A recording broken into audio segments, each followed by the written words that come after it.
2, 3, 1, 2, 3.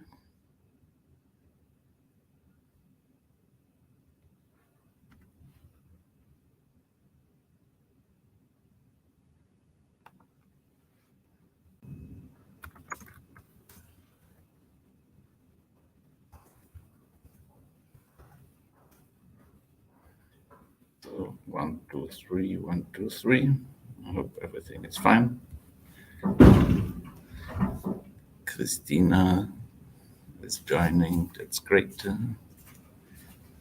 Yeah, I thought it would be a good idea that you have it. Do you want to? You're going to be sitting there, right? Yes, I will sit here and you join with the link with this background, I thought. So we have another 5 minutes, but we've started the streaming already so that you and Web TV can connect.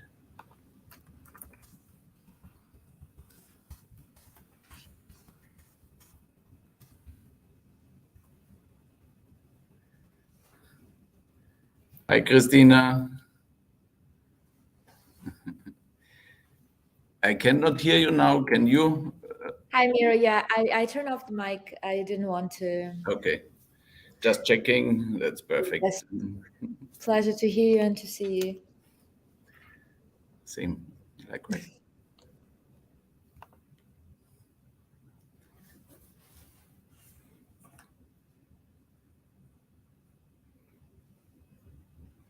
Hi, Mari.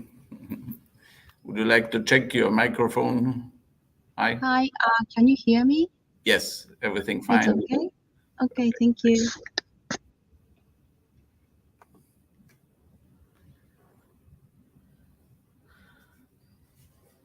So let's message Doug.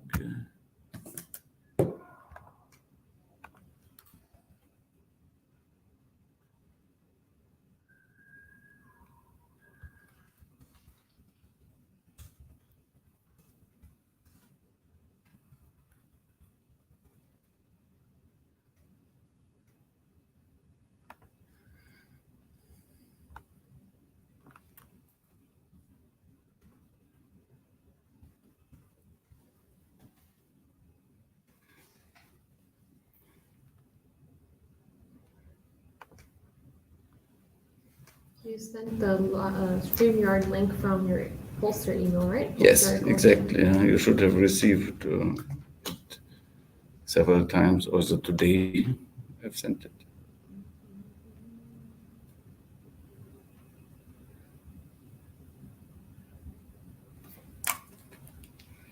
So let me check also on YouTube.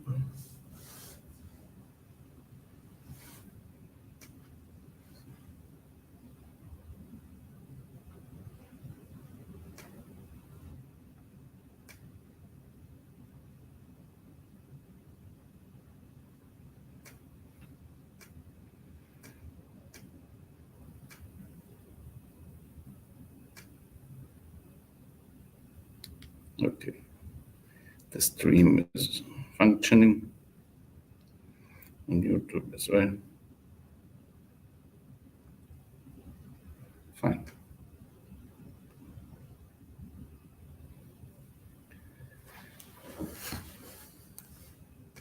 Okay, got it. Got it? Okay. Hi, Domenico.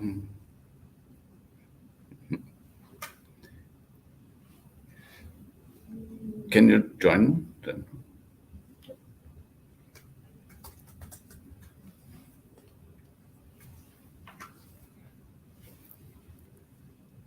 Okay. Okay. I will mute myself. You will have to mute, yeah.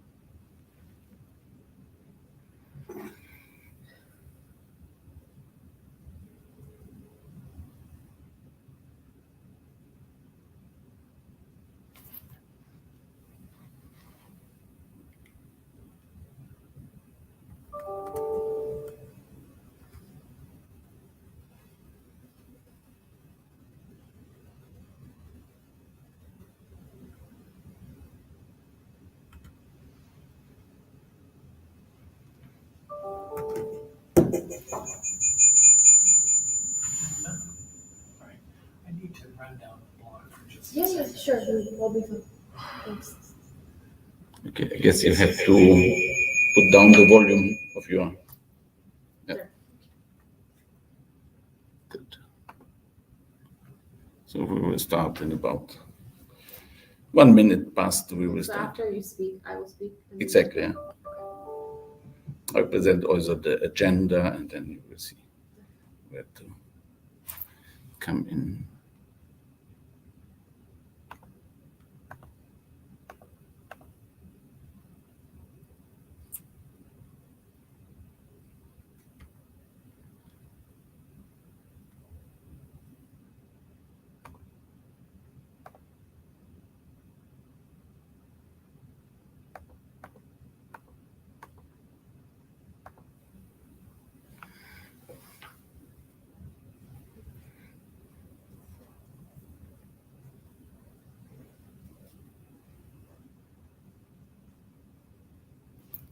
Hi, Elias.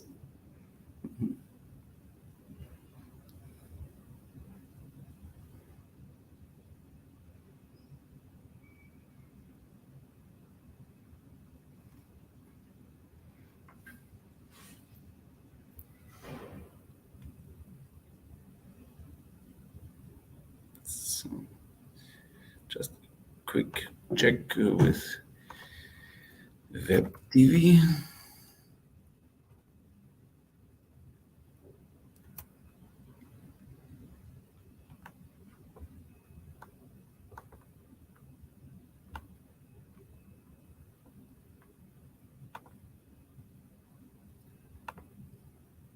Yes.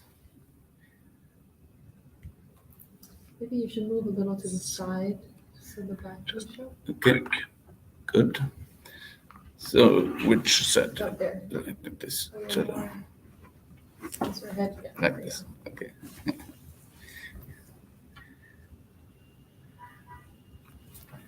Okay, let's start. Dear ladies and gentlemen, colleagues, friends, a warm welcome from New York, from the sidelines of the Science, Technology and Innovation Forum of the United Nations. My name is Miroslav Polzer. I'm the founder and CEO of IAI Glotcha, which is a civil society organization based in Austria, accredited to the United Nations through the Economic and Social Council, the UN FCCC, the Framework Convention on Climate Change, and the Department for Global Communication. And we are delighted to welcome you to our side event to the UN Science, Technology and Innovation Forum on digital art for climate and blockchain for climate. So on the next slides, we have more details about the event. So the organizer is the International Association for the Advancement of Innovative Approaches to Global Challenges, IAI Glotcha.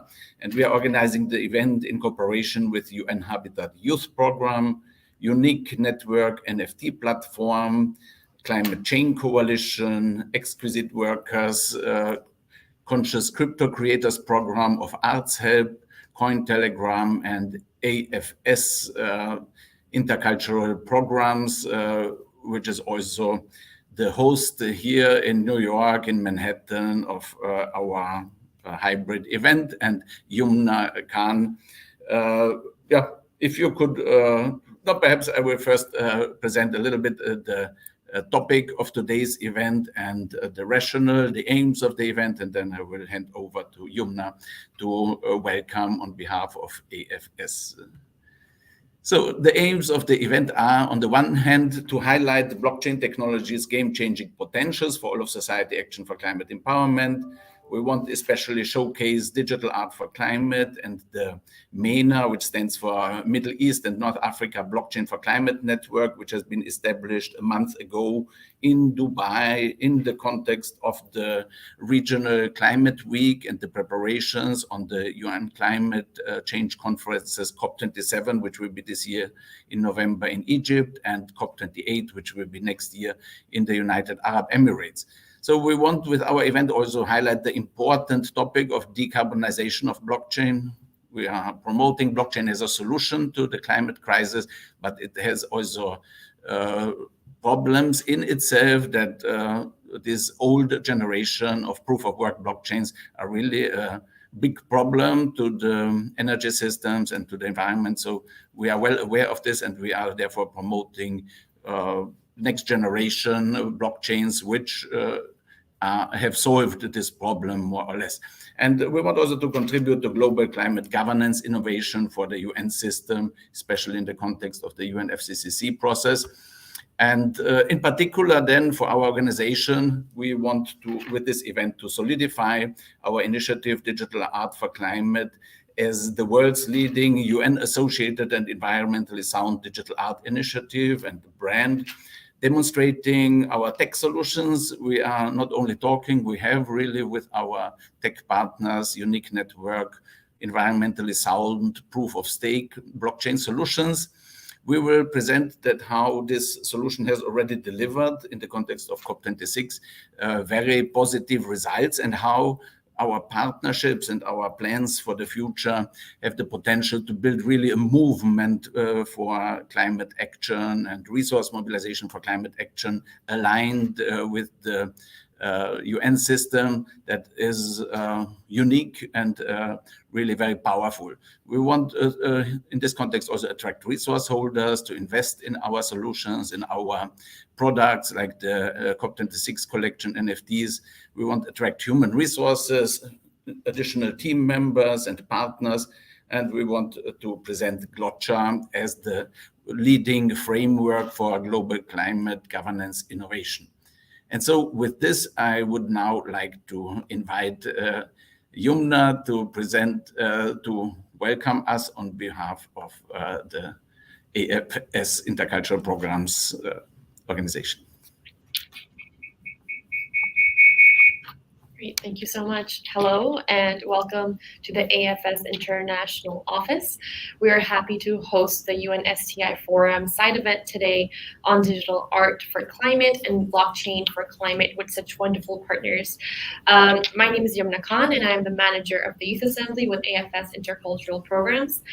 AFS is an organization developing young, active global citizens for over 100 years through having the largest student exchange program globally, working with 55 AFS partner offices across every region in the world.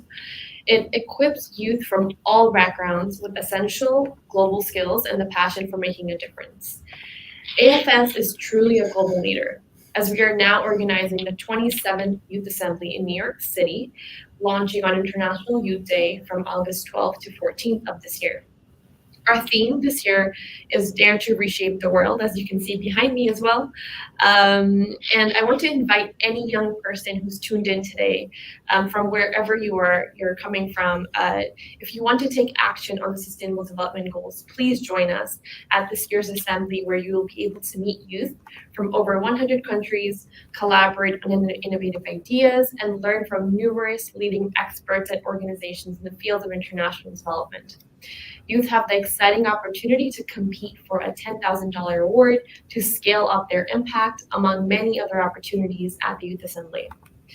So we hope that this event today is going to be engaging and you'll be able to learn something new. I know I'm very interested to hear from the speakers, so I'm going to hand it over back to Miro. Thank you very much, and we'll welcome you all again. Thank you very much, Yumna. It's a great pleasure and honor to be here. Your organization has such huge potentials to reach youth, and I'm very much looking forward to work on joint programs in the future, as we've already with the Youth Assembly collaborated in the past, and it was really very beneficial and inspiring. So in this welcome session, we had planned also to have Doug Reagan, the leader of the youth program at UN Habitat, speaking, as UN Habitat is our key UN partner for the Digital Art for Climate initiative and for our youth programs. He seems to have connection issues, and we hope he can join later. So the agenda of today's event is on the first Digital Art for Climate presentation, the concept and the COP26 collection, and then also how we have designed our marketplace solution with unique network, how the auction is going to be organized, how the revenues will be used, how it will be governed, and then presenting also supporting partners and media partners, and then plans and ideas for next rounds of digital art for climate. In the second block, so to say, there will be a presentation of the Blockchain4Climate network, which has been formed at the MENA Regional Climate Week, and its flagship initiatives in the fields of education, metaverse, and DAO. There, especially the Glotcha United Citizens Organization DAO plans, and additional perspectives and contributions. And so now let's go to the presentation of the Digital Art for Climate initiative. So Digital Art for Climate is a multi-stakeholder partnership initiative which uses blockchain technology, non-fungible tokens, NFTs, to turn artwork into digital assets, which can be collected and traded, thus enabling new forms of resource mobilization in support of youth-focused sustainable development goals, UN Agenda 2030 implementation in general, and action for climate empowerment in particular. So our claim or USP is that we are the world's leading UN-associated NFT initiative, and we have invested a lot of effort in this relationship with the United Nations so that we really are functioning seamlessly with the logic of the UN. We have presented the first ideas for the initiative at the virtual exhibition for the UN High-Level Political Forum in July last year. Then we have applied and got approved an official side event to the Italian COP26 co-presidency youth event in Milan. We've been at the Meet Digital Culture Center in Milan. And we've then presented also our solutions in the context of the UNFCCC Action for Climate Empowerment Program, which is the non-state actors engagement program of the UNFCCC, which is lacking resources. And we said with our solutions, we can really mobilize resources and channel it into all of society action for climate empowerment. Then at the UN Climate Conference COP26, we've had a press conference. We presented the collection at the UNFCCC Partnership Pavilion, at the UN Climate Change Global Innovation Hub, in the UK COP26 Presidency Pavilion, and on several other occasions. Then we've had presentations of the COP26 collection and digital art for climate in general at the UN office in Geneva, in person, and in Vienna in a virtual event of the UN Information Service. We've had side activity to the UN Environmental Assembly in Nairobi on the 2nd and 3rd of March. We've had a series of activities at the MENA Climate Week, also presenting at the Austrian pavilion of the Expo. And then we've had, we are here at the Science, Technology, Innovation Forum, and then we have UNFCCC, the Intersessional in Bonn, where we will present. And we've booked a space now for an exhibit in, wait a minute, I have to, a space at UN headquarters in New York in September to present the initiative and to have some accompanying activities. So, now to the next element of our presentation. It's from our creative director, Anna Dart, from Exquisite Workers. We have a beautiful video prepared, which we will show now, and then Irina Karagiao from Unique Network will present some technological features and also environmental footprint aspects of our solution. So let's listen to our wonderful Anna Dart. So let's go full screen, check. And, oh, wait a minute. So, no, it's not working. Okay, then I have to show it as sharing the video. I've uploaded it already before, so should not be a problem. Hi everyone, this is Anadar from Exquisite Workers, and I'm absolutely delighted to be invited to speak at the 7th Annual Multi-Stakeholder Forum on Science, Technology and Innovation for the SDGs 2022. In a challenging year for so many, we're excited to introduce to you an inspiring COP26 collection for the winning artists, finalists, and ambassadors. On November 13, 2021, thousands of delegates from over 200 countries and NGOs convened in Glasgow for the biggest climate conference in history. For this special occasion, Digital Art for Climate, the first NFT art competition for climate in collaboration with UN Habitat, brought together over 200 artists from 58 countries, all working at the intersection of art and technology in the hopes of inspiring a cleaner future. Submissions introduced deep awareness of the climate urgency, personal and original responses to climate change. The youngest artist was only 10 years old. Connecting to our humanity was a key theme in the art competition, as submissions were not just selected based on the technical skill and innovation, but also on the artist's personal understanding of the crisis we are facing. We were searching for something that would trigger the emotions, because today the earth needs your heart. Stepping out to the task, the candidates created artworks in a wide area of media, from digitized watercolor, 3D animations, dance, jewelry, even magic tricks, all touching on diversity of issues such as extreme weather, mass consumption of plastic, air pollution, and more. The winners were selected as a result of the public voting during the COP26 summit, which received thousands of votes on our official website, digitalartforclimate.space, powered by I Love Her Studio, featured until the publishing. The COP26 collection 2021 I've had a pleasure to curate represents the first NFTs exhibited in the major UN offices, as well as extraordinary 3D gallery by Argents and virtual gallery by Wall Street Journal, plus iconic mints next to the Fabricant, the Decentraland, CryptoPunks, CryptoKitties, Gary V, Art Blocks, and other NFT stars. Brix Martillo Dumas devotes his life to educate and promote climate action and Filipino culture. He has been crowned as the overall winner of the Digital Art for Climate 2021 and has been featured on CNN Philippines in the first physical NFT calendar. Brix, congratulations! Resolution 2355, commending and congratulating Brico Ianev Martillo Dumas for winning the Digital Art for Climate art contest for climate change. Amir Karimi, with his renown Every Second, takes the second prize at COP26. Driven by deep concerns about the Earth, his evoking work has been featured on CNBC Arabia Television, an alternative reality by Wow Summit Dubai, and was selected by Kamyar Maleki for the NFT Liverpool 2022. Fellow second prize winner, Chloe Hajar, a new media artist who focuses on digital techniques, live recordings, and memory preservation. A second prize winner and a featured artist on Super Rare. Born in Ukraine, Eka is a French digital artist whose crypto-baroque works create unique visual experiences. COP26 second winner, she is featured on Doing Good and NFT Liverpool, selected by Paris Hilton. The special award was given to graffiti girls from Kenya for the mural painting The Team Spirit.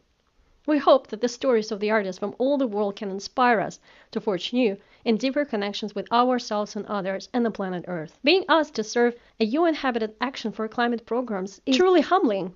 Climate is something so strongly rooted in our lives in the Exquisite Corpse game, and cherished that we cannot imagine a chance more exciting. The NFTs reflect a historical moment and make us think in the scale of millennia. We want the metaverse to have a human face, and with the Digital Art for Climate edition 2021, we have hoped to create something greater together that the world would remember.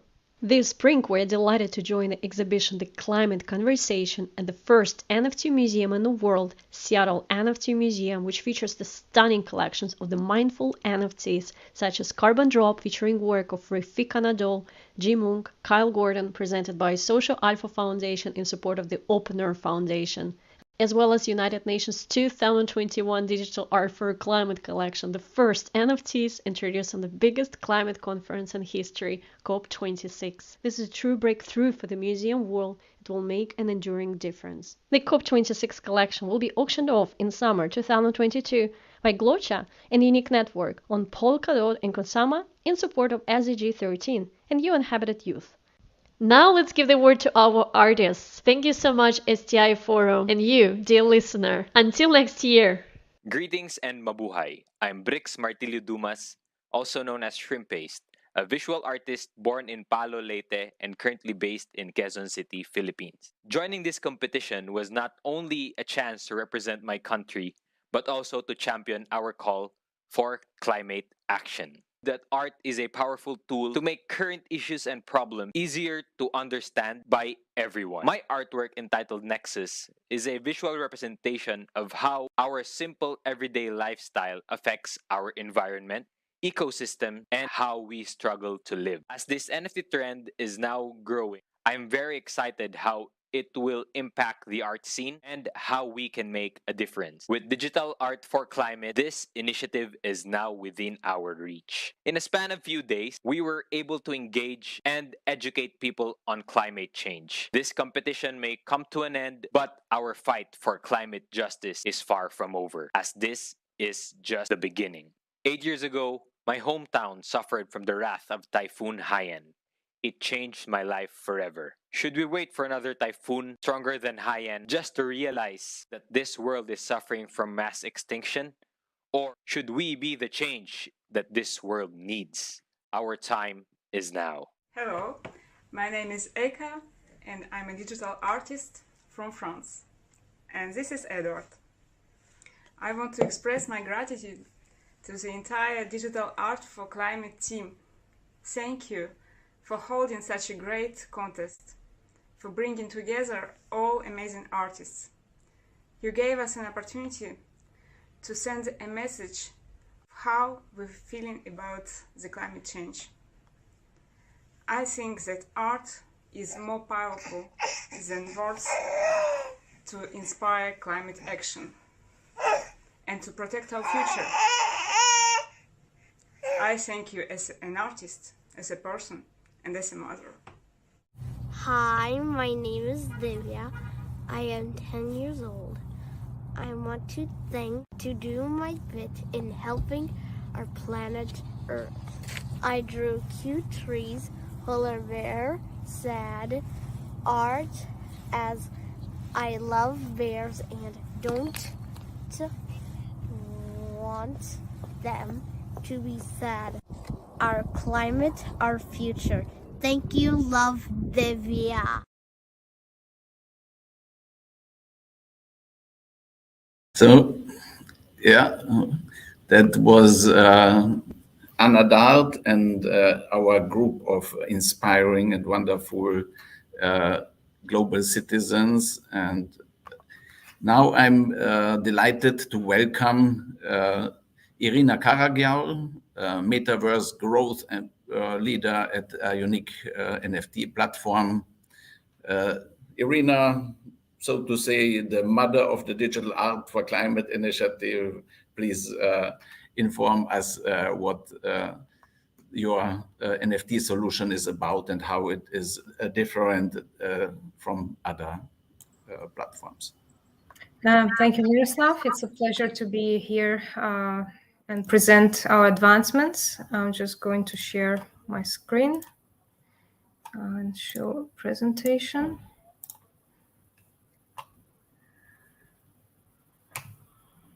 Okay. So we are developing an NFT solution on Polkadot for climate action. Global warming challenge is important, as we all know here. And if we want to meet the goal of holding global warming below 2 degrees relative to pre-industrial levels, then our emissions need to shrink 10 times faster, experts say. And as we're building the new economy and we're using blockchain to power creative economy, to power artists, we need to be very, very conscious on the impact that blockchain technology has on the space. So proof of work NFTs, and many of you have been perhaps following the news, proved to be not the best solution, as blockchain minting NFT on a blockchain like Ethereum would produce 48 kilograms of CO2, which is not ideal. And for further research, you can refer to Jean-Neil Mercier's website. He's done very extensive research on the impact of proof of work, blockchains, and NFT art. So in order to fix the situation and improve energy consumption, significantly improve it, we are offering proof of stake solution, which is unique network, an NFT parachain built for Kusama and Polkadot ecosystem. So this improvement from changing proof of work technology to proof of stake will reduce energy consumption by 99%. By the recent energy efficiency and carbon footprint of proof-of-stake blockchains research, Polkadot showed to have the lowest electricity consumption and the lowest very low electricity per transaction, etc. All of this is due to the architecture of Polkadot parachain, where you have only a few network stakeholders that are needed in order to run the parachain, and also a special mechanism for optimizing NFTs. So in particular, unique network being an NFT parachain, we can compare minting one NFT on unique network relative to one human breath, one human exhale, which is very, very insignificant impact on the environment. And as we began this initiative, we promised that we're going to give all the creators out-of-the-box tools, very easy to use unique white label solution for building NFT platform, for enabling minting of NFTs, but not only minting NFTs as JPEG. We also have a future where NFT 2.0 will be available with the nested palette and all the advanced features that we're working on. We have developed auctions that are now available on Digital Art for Climate platform, and the platform itself is ready. And as you have heard from Anna Dart about all the details of Digital Art for Climate competition, we've delivered the results during UN Climate Change Conference in the UK, and the artworks are currently exhibited in Seattle Physical NFT Art Museum. We have also delivered an NFT of Global Angel during Digital Art for Climate event in Milan in September 2021. This is an important first NFT milestone for us, as it's in a meaningful collaborative work of a designer and manufacturer, Theofilos Manzoros, and the founder and award-winning digital artist of Roger House. This represents an engaged global citizen who is concerned about the environment and who takes action and responsibility in order to support climate action. So this was our first NFT distributed to the community, and the first collectible, which was available for free for you to have access to this movement, to this community, to Digital Art for Climate initiative. And as a second step, this is a preview of unique white label solution for Digital Art for Climate marketplace. You can see how the token will look like. It will be auctioned off in Kusama on Quartz, unique Quartz network. So unique networks parachain on Kusama as our very first marketplace with auctions available.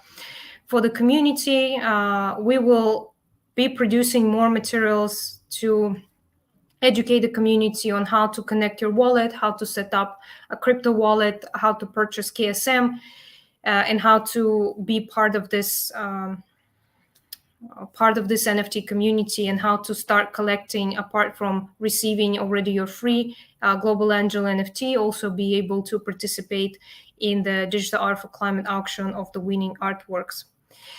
One of the important updates on our technology is then being based in Polkadot ecosystem, so being proof of stake clean NFT platform.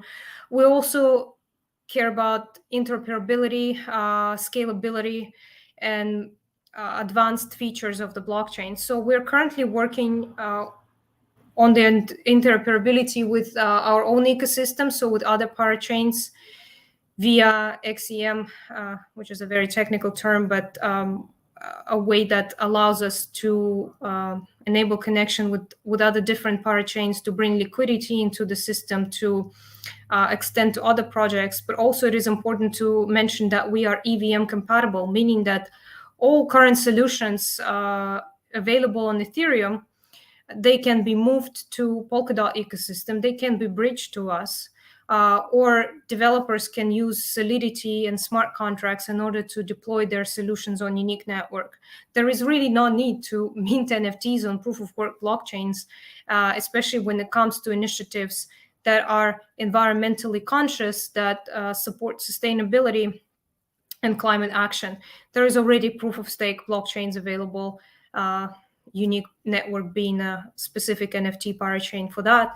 So we can take action today, and we can make sure that minting of NFTs is clean and sustainable. And another point that I want to underline today is there is a blue ocean for doing good. And with the Digital Art for Climate initiative, we've really seen how people care about environment, get together, and via Global Angel, we are trying to connect everybody in one single community.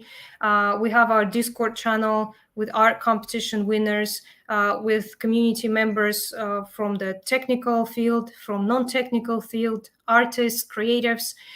And the idea is to continue doing drops of Global Angel to create this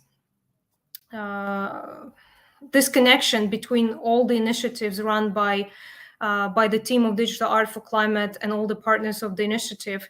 And there are also opportunities for you to build your solutions for doing good, to come in and propose what you would like to build in terms of, the NFT drop, the creative idea you can do. There is really a space for that. You can visit unique.network. Please stay tuned to our channels, and we will be announcing more ways to participate in our auction, and how to enter the whitelist for being able to take part in the auction. And giving a word back to Miroslav, who would be covering more of what we can do in terms of what the plan is in terms of revenue distribution and marketplace and other stakeholders. Thank you.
A pity. Okay. Yeah, so I was on mute, therefore briefly telling it again. So we have with Digital Art for Climate two aims. One is to inspire society with art and engaging creative community. This we have accomplished with COP26. And the second element that we are aiming to achieve is resource mobilization for action for climate empowerment. And we have the Digital Art for Climate NFT marketplace provided by Unique Network. It is set up and ready to be used.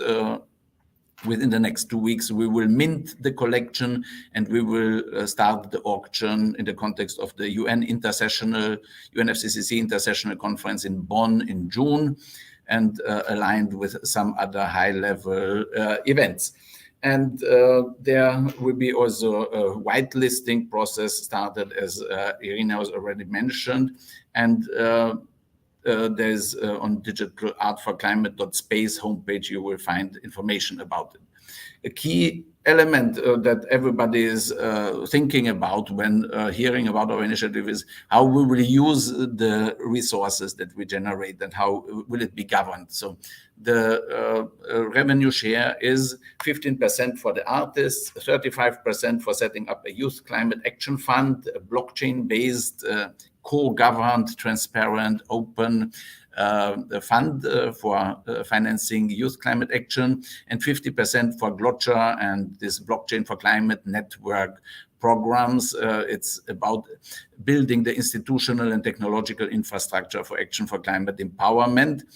And we have there the Digital Art for Climate program management, which of course needs resources. Then we will set up the United Citizens Organization, DAO. You will hear later in today's event more about how it is envisaged. And we will have education programs and a Glotcher Good Life app, which will help youth to handle their projects and to connect with global resources in cooperation with UN Habitat. For now, we have the Digital Art for Climate management team, a core team with myself as legal representative, Irina and Anna, and we have agreements with partners on how to collaborate. And in the future, governance of the program and of the resources will be all handled through the Glotcher United Citizens Organization, DAO, Decentralized Autonomous Organization.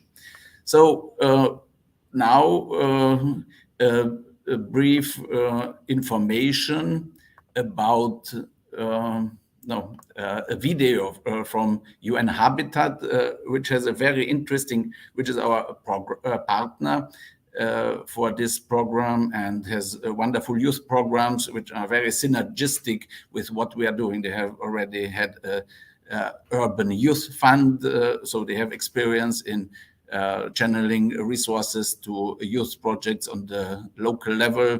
They have a citizen scorecard app development, which you will hear now about. They have a Declare Action initiative. And so we will work together and make the solution in a way that it will function with UN programs properly. So, hi, friends. Lisa and Eric here. We are helping the Youth 2030 Cities team to design the SDGs scorecard app. Youth 2030 Cities was developed by UN Habitat in partnership with Fundación Botnar's Healthy Cities for Adolescents program, HCA. It seeks to strengthen youth action and participation in decision-making by building the capacity of young people to actively engage with local governments to develop solutions for cities in Colombia, Ecuador, Ghana, India, Senegal, and Vietnam. But the SDGs scorecard will be available to youth leaders and youth organizations from all around the world. The SDGs scorecard is an impact measurement and reporting platform for youth organizations and youth leaders like us who want to use data to understand how our work impacts our communities. Lisa and I think this is great because we can use data to show what's really going well and how our work is helping our community. It also shows us where we can do better and create projects for this. So, from our understanding of the concept, here's how the app would work. In a nutshell, you would create a profile, add your projects and select any SDGs you're focusing on from the app's database. Yeah. And since the focus is on SDGs indicators, the app would begin to suggest possible indicators that are aligned to your work based on the SDGs you've selected. But it would be up to you to choose the ones that are most relevant and that you're happy with collecting data on. Eric, what's also great is that you will get a lot of support from the scorecard team to work on this. Someone will be there to help if you get stuck along the way. Absolutely. And once you've selected your indicators, you would be given data collection tools that you can use to start collecting data. Again, there will be tons of support around this. Once you have data, this will be visible in your workspace. The scorecard team and the systems on the app will then begin to review, clean, and analyze your data. After that, you can generate impact reports based on the data you provide. You can also get to see data and impact reports that's being shared by others on the platform. Even governments. Yep, Another super cool part is that you get to share this data with your local government. They will also be users of the platform. This means you get to share your projects, impact reports, and recommendations on how you can work with your local government to improve your community and city. The intention is also for your data to be included in the overall SDGs monitoring process in your country, which then links to global impact reports. How cool is that? It really is. But all of what we just explained is the overall concept. To make this work, the scorecard team needs youth organizations and youth leaders like you to help with designing the actual app. This means we all get to build an app for us, with our needs in mind. We just made some suggestions ourselves. ourselves. Can you help to build the app by responding to the attached survey?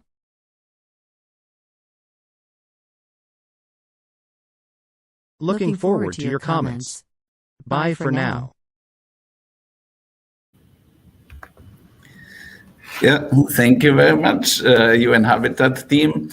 As it was an invitation there for youth leaders to help design the information systems and the project management frameworks for young people to take action on the climate and on the SDGs, I'm delighted to welcome Tim Damon, the founder and CEO of the Global Youth Development Institute, who has developed great ideas and concepts on how to connect young people's climate action with global resources in the context of the UNFCCC ACE program.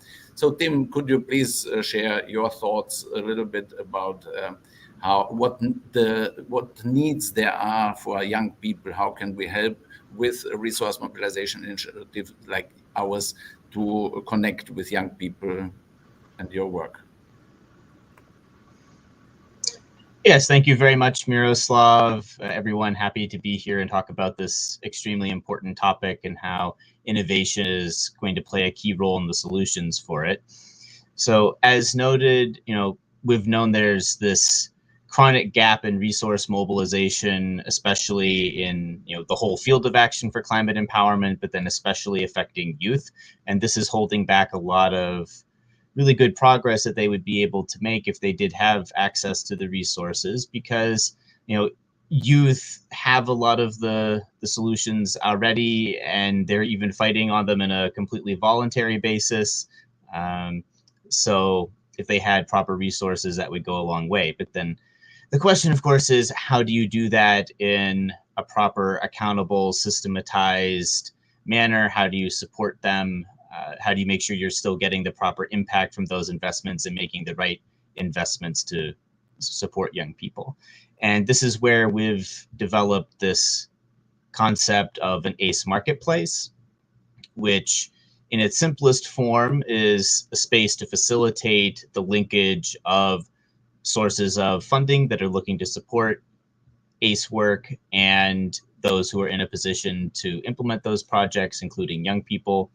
And really what this is adding that is a systemic gap thus far is having a centralized space in which to have those exchanges happen. So you're not only facilitating the meeting of supply and demand, so to speak, but you are having a platform and a system which will support then with monitoring and evaluation. It's much easier then to be able to track which of these elements of ACE are being more financed, which are being left behind, what kinds of projects are happening, who is funding them.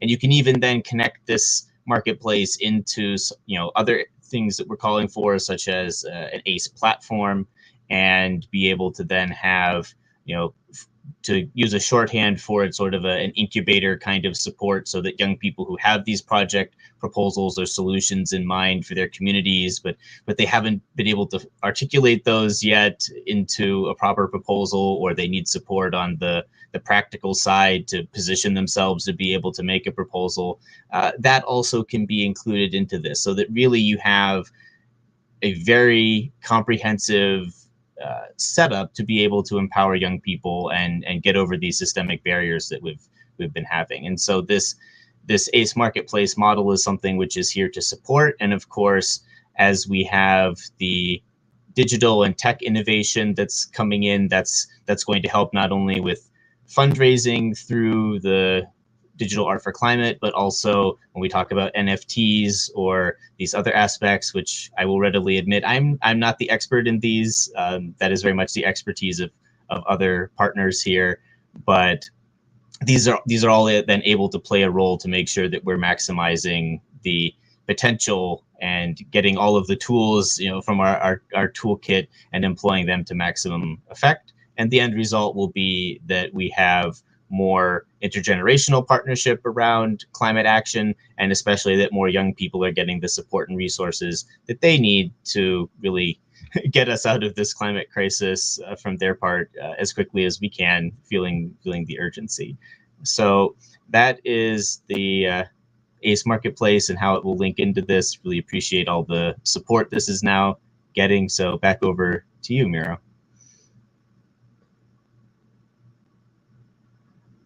Miro, you're muted again.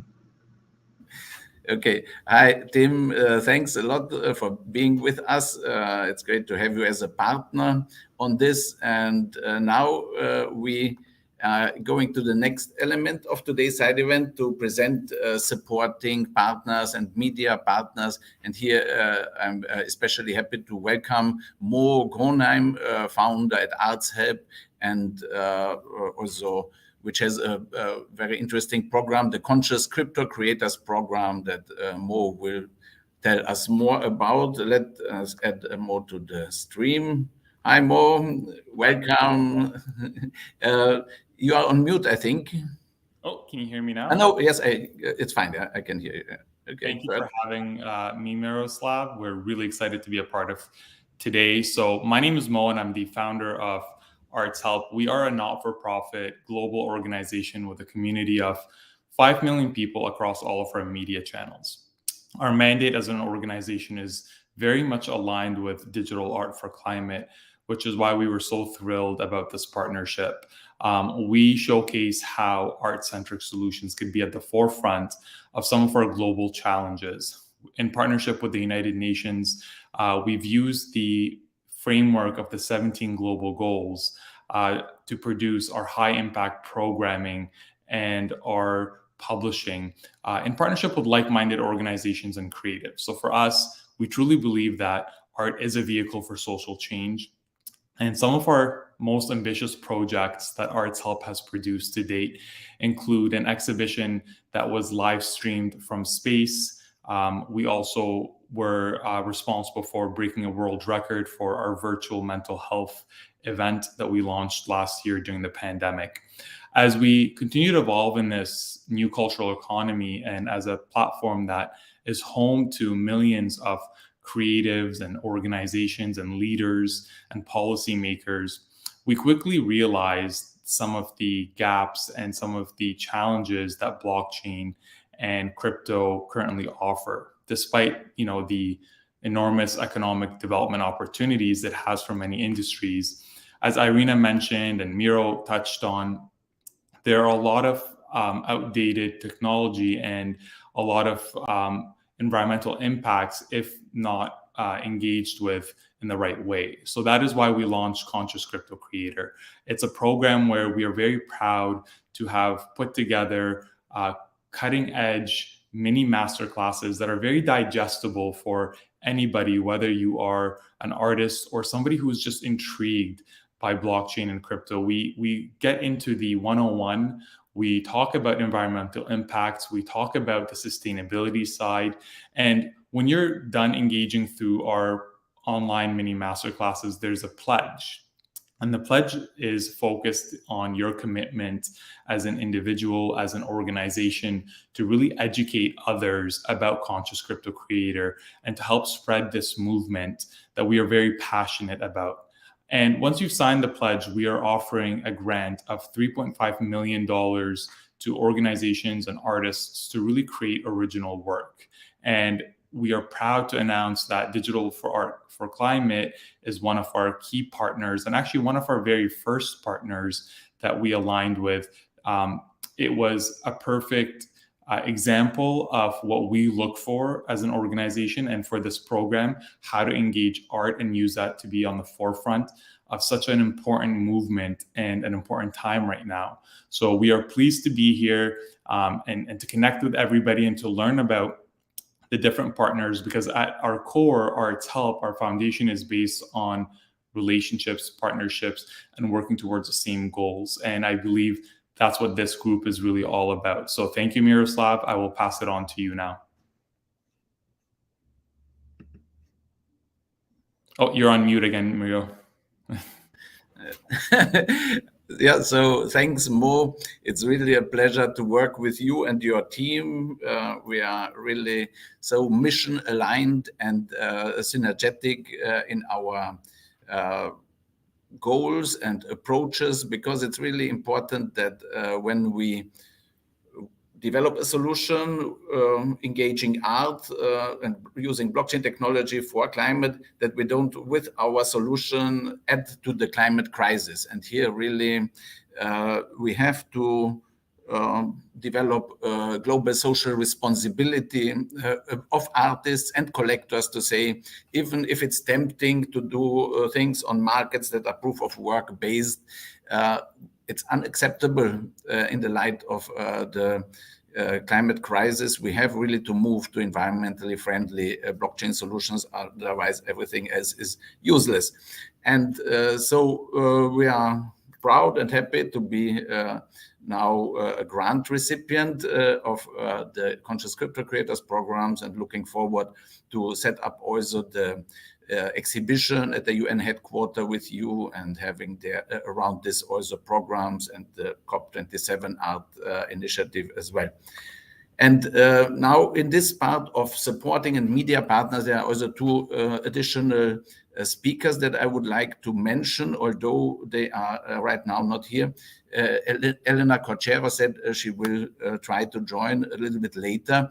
And she is the director of emerging tech at the Dow Jones Live, Wall Street Journal Plus Iconic Mints platform, where our COP26 collection has been included. We have met during COP26 in Glasgow, and Elena said this is really amazing what we are doing. So we've been on this iconic Mints gallery, and wonderful recognition. And it showed also that media loves our initiatives. As you've seen also in the video from Anna before, CNN Philippines has featured our winner, CNBC Asia, our second award winner. And so it's really a story that is positive. And so it helps us also to build the alliance, to build the movement, to reach creators, and then to be a powerful partner for the UN system to solve the climate crisis. And then I would like to highlight also Brad Morris from Miami Studio in Australia, digital fashion company. They've had, in the context of COP26, an NFT auction, Ice Runner, and they have devoted the revenues from this sale to digital art for climate. And it was a very important support at that time when we've had no other resources. And but this is also an example how it was difficult to find the right solutions and to balance between the proof of work, existing market and resources, and our new initiatives, because their sale was on a proof of work blockchain. And we had to think, are we accepting this, or also how we will transfer the funding? And so everyone is learning in the field, and more and more solutions are becoming available. And therefore we are happy and proud to have these supporting and media partners. An important media partner is also Christina Lucrezia Corner. I'm happy to invite her to the floor. And then I see also Doug Reagan from UN Habitat with us coming up next. So Christina, please be so kind and to tell us a little bit about how you see the role of media partnerships in this effort. Thank you so much, Miroslav. Thank you very much, everyone. Thank you very much, the organizers. It's a pleasure and honor to be here. And Miroslav knows that I've actually made a video message because I didn't think that I would be here. Hopefully, I did make it because my message recorded at 4 a.m. in the airport was definitely not that worth of this wonderful group of initiatives that I'm so happy and honored to be a media partner for. So I'm representing the oldest, one of the biggest media publications dedicated to blockchain and cryptocurrencies in the world. And I consider it particularly important for a media that represents this new innovative community to also be listening to what's happening around in terms of synergies with other very important communities. And I think that climate action community is definitely one of the most important, ambitious, and responsible for our sustainable future. So bridging these two big worlds, where technologies are present, where different ambitions and beliefs are present, where different types of interactions are present, I consider it very important for me as a media to create bridges, to create platforms for both communities to interact with each other, and to be able to find solutions and resources together. So I'm very happy that we started to work together with Miroslav, Glocha, DA4C, and all of the partners and members of this community. And just would like to reiterate that Cointelegraph would be happy to keep being media partner for all the initiatives that come from this community, Blockchain4Climate. And we are already doing a lot in terms of coverage, expert takes, and series dedicated to Blockchain4Climate. So I invite everyone to check our website, Cointelegraph, if you want to read more on the subject. I definitely believe that the future is in collaboration, synergy, and united efforts. Thank you again for having me with you. Thank you very much, Christina. It's wonderful to have you as a media partner, and it's really beautiful to see that you are really a concerned global citizen, that it's not about business, it's about human direct call to lead global social responsibility and global action. That's very much appreciated. And another wonderful person I would like now to add to the stream is Doug Reagan, who is on our journey since 2014. We are collaborating on youth programs and with a focus on digital innovation, and now a key partner for Digital Art for Climate, also for how we will make meaningful use of the revenues and channel it to the right local youth action. Doug, please welcome, and the floor is yours. Thanks. It seems my virtual background is not very good, so let me just kill it. We'll just go ahead. So you don't get to see my kitchen. So hi, my name is Doug Reagan. I work with UN Habitat, Human Rights Social Inclusion Unit. Really honored to be here, and again, just the amazing work that's been done by Miro, by the Digital Art for Climate Change, all the different partners that have been involved. Definitely, it's been a journey for us, a journey both of my own personal journey of understanding what the heck an NFT is, but as well the UN, which is not always necessarily the cutting edge, also learning more and more about what it means. And one of the areas I think that we really focused on and is looking at how this platform that's being developed and launched now can be a way for young creatives, young artists, the vast majority who live in the developing world, to be clear, how they can use it as a platform, both as a way to continue to practice their art and have another forum, but also as a way for livelihoods. So we see that the digital art that was given a special award from Mathari for the graffiti girls, as well as through our other partner, Mathari Environmental. And so they basically painted a mural and then had it digitized. What's exciting about this is it's got a lot of different layers. Not only one of the iconic things that happened in COVID was that we had to get information and public health information out. And so what we learned world over was that these murals that can be painted and then digitized are a great way for public health. So if you look in Google, some of the, I would encourage you to Google like Mathari COVID mural, and you'll come up with all these murals that were done as public health murals during the COVID period, basically promoting the use of masks and social distancing and so on. So this has continued on this kind of trend theory into climate change. So the mural that was created for this one was created by a bunch of young women called the Graffiti Girls. And it was done in a very public space within Mathari, which is an informal settlement in Kenya. And this was again raising awareness of what climate change is, as a public message to help the community. And as well, there's a little bit of money they won on the award, and we're looking forward to seeing if the NFT itself garners any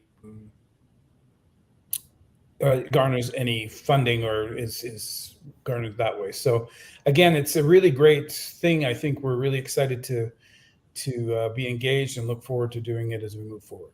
Thanks. Wonderful.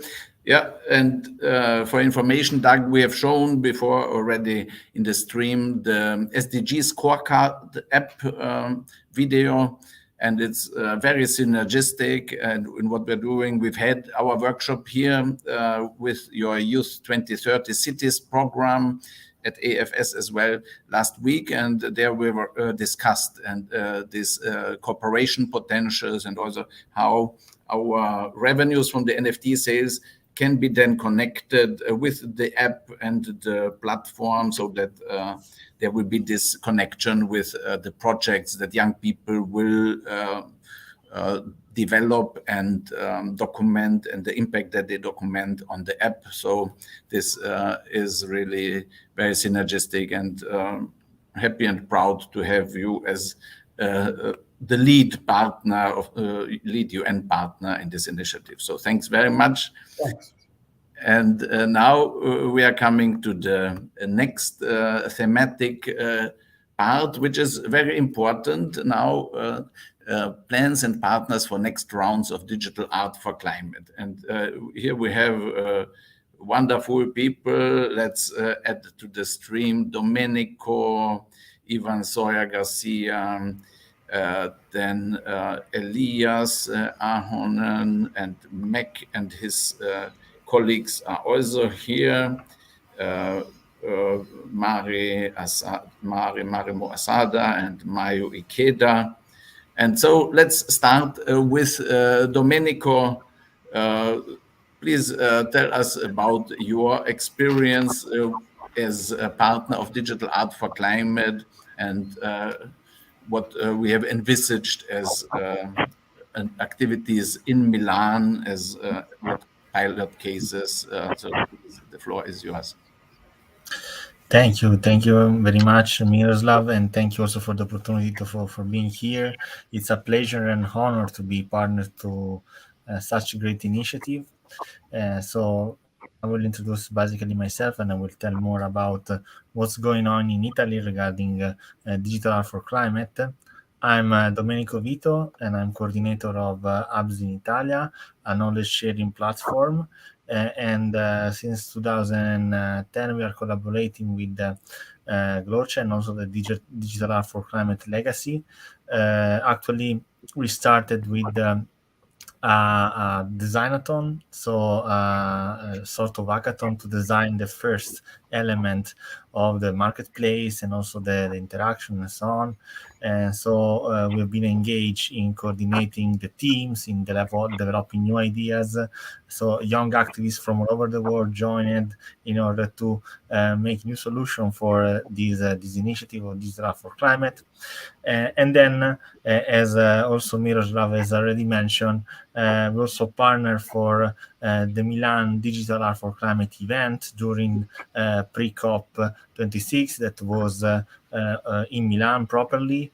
And there we had an event into the Meet Digital Center, that is this innovative new center for digital art and digital culture.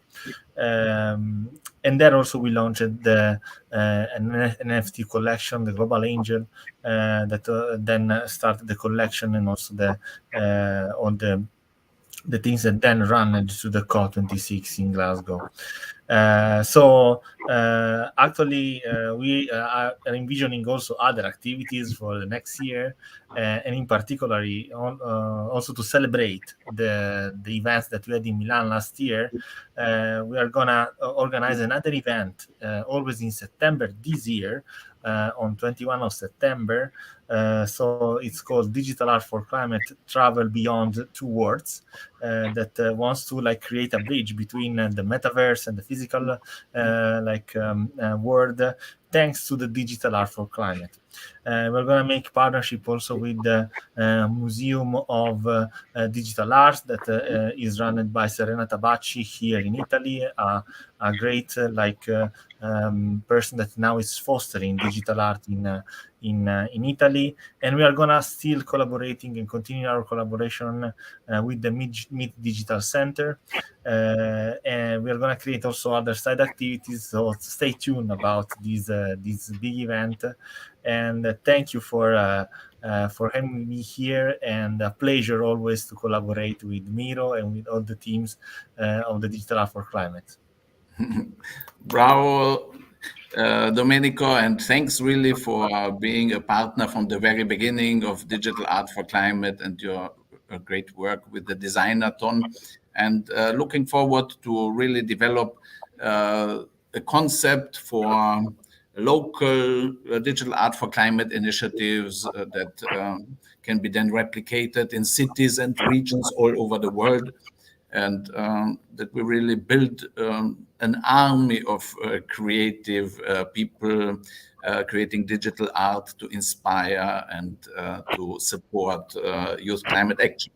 And now to Ivan Soya Garcia, who has also wonderful initiatives in the field of digital art or in general digital innovation and creative community among indigenous peoples. And so we have here some plans and ideas that will create synergies and reach again a group of people that would otherwise perhaps have no entry point to global climate action and global resources. So Ivan, please, the floor is yours. Hello, everybody. My name is Ivan. Thanks so much, Miroslav, for the invitation. I am from Mexico, and I am founder of Voices of Americua, a multimedia platform sharing the voices of indigenous peoples in the fight to protect their land, their territories, and to create climate change initiatives. So we do social media campaigns, create media, documentaries, and I am pretty much new in the field of NFTs, and I'm interested now and in the process of creating an indigenous NFT collection in collaboration with Digital Art for Climate. I met Miroslav at the Glasgow, the climate change conference last year, and since then we have begun this partnership of creating a specific exhibit, a specific collection featuring indigenous artists and focusing on supporting grassroots indigenous initiatives in the Americas. I'm also creating an NFT collection featuring indigenous assassinated leaders. In Latin America, we have the highest amount of indigenous assassinated leaders, and climate change is also one of the biggest issues of climate change is actually the persecution and assassination of environmental leaders. So this collection hopes to feature their names with their faces created by different artists, portraits that will be shared in the NFT market, and the funds will go to support some of the grassroots initiatives that some of those leaders were working on and participated in. And so we are very happy to be able to partner with all of you and this amazing network all over the world to be able to share this art and to be able to support these grassroots initiatives. Thank you.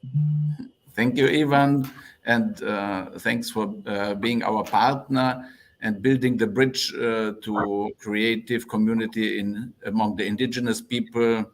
It's such a great concept that you have developed, and looking forward to implementing it in the coming months.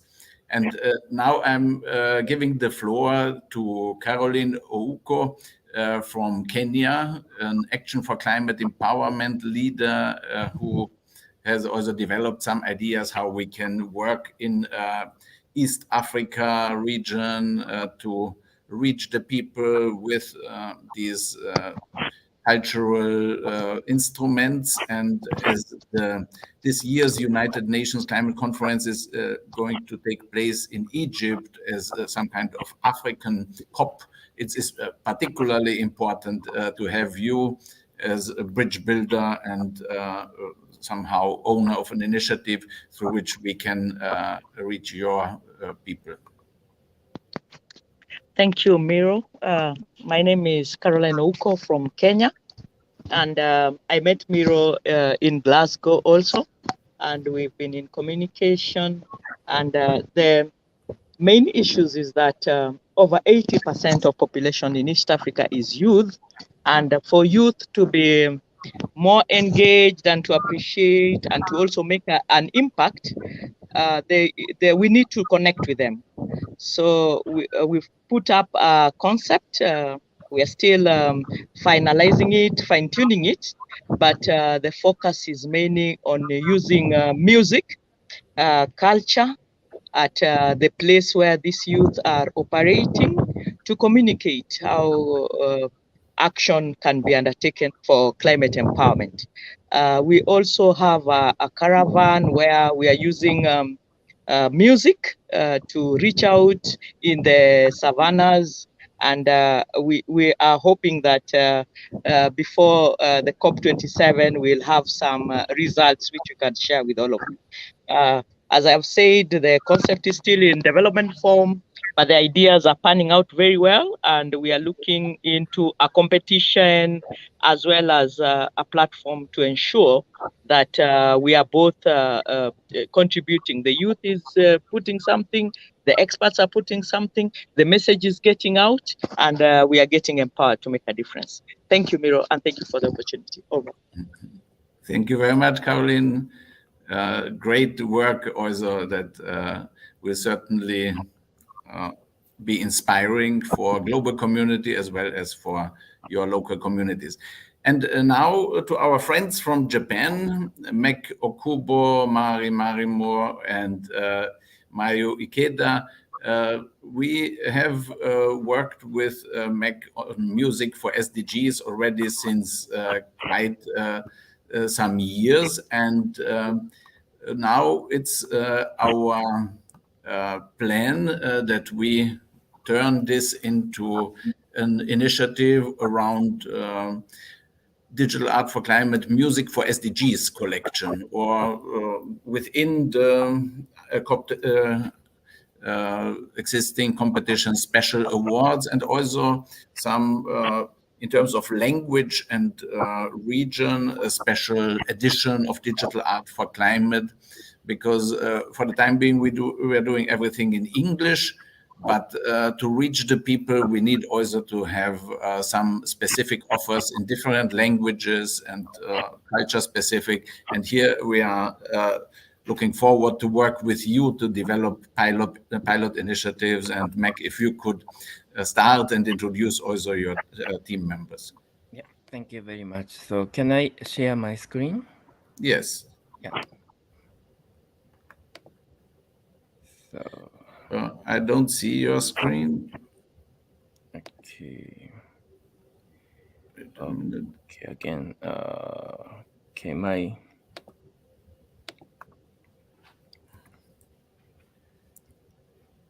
Okay, I try.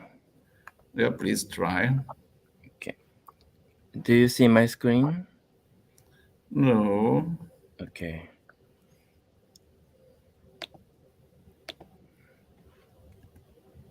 Now it's coming.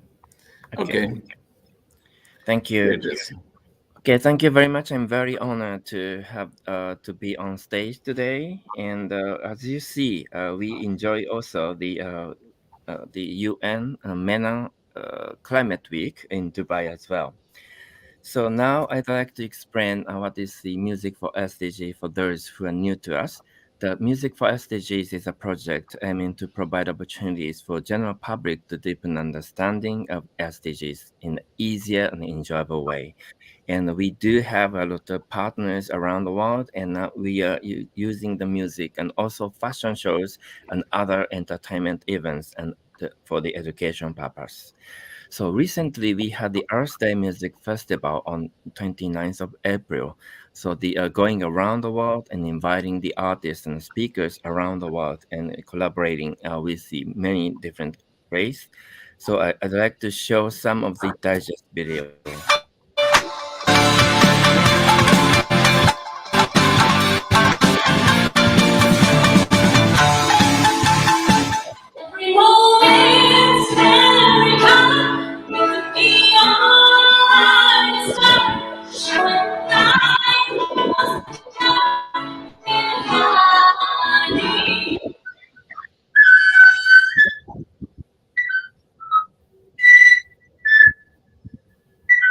Live on the earth, the world is same, trees is same. We are all friends together.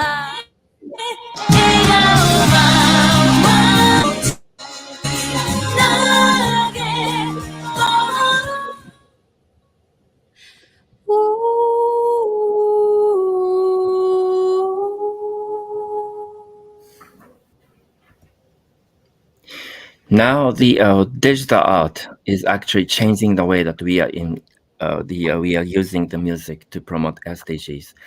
As you see, we have a lot of artists which are specialized in the Japanese culture and kimono.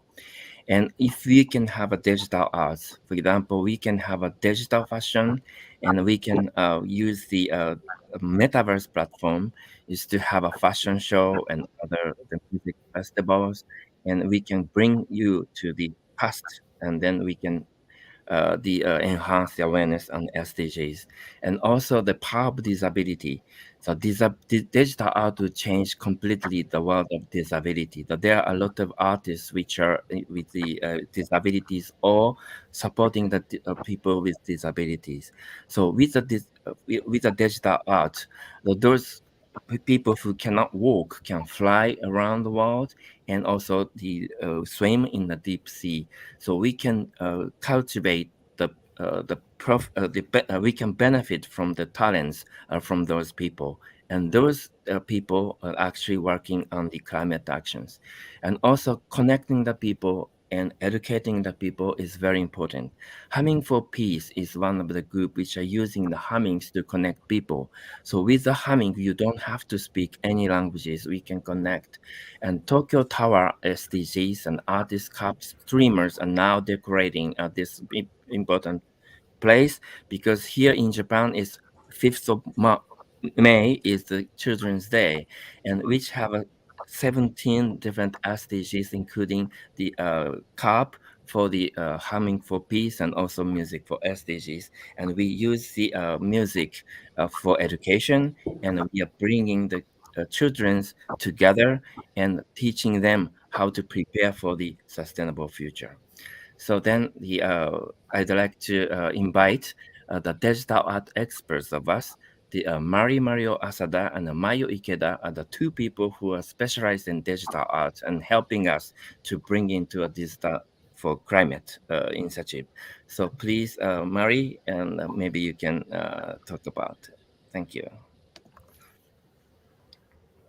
Thank you, Mark-san. Can I share my screen? Try.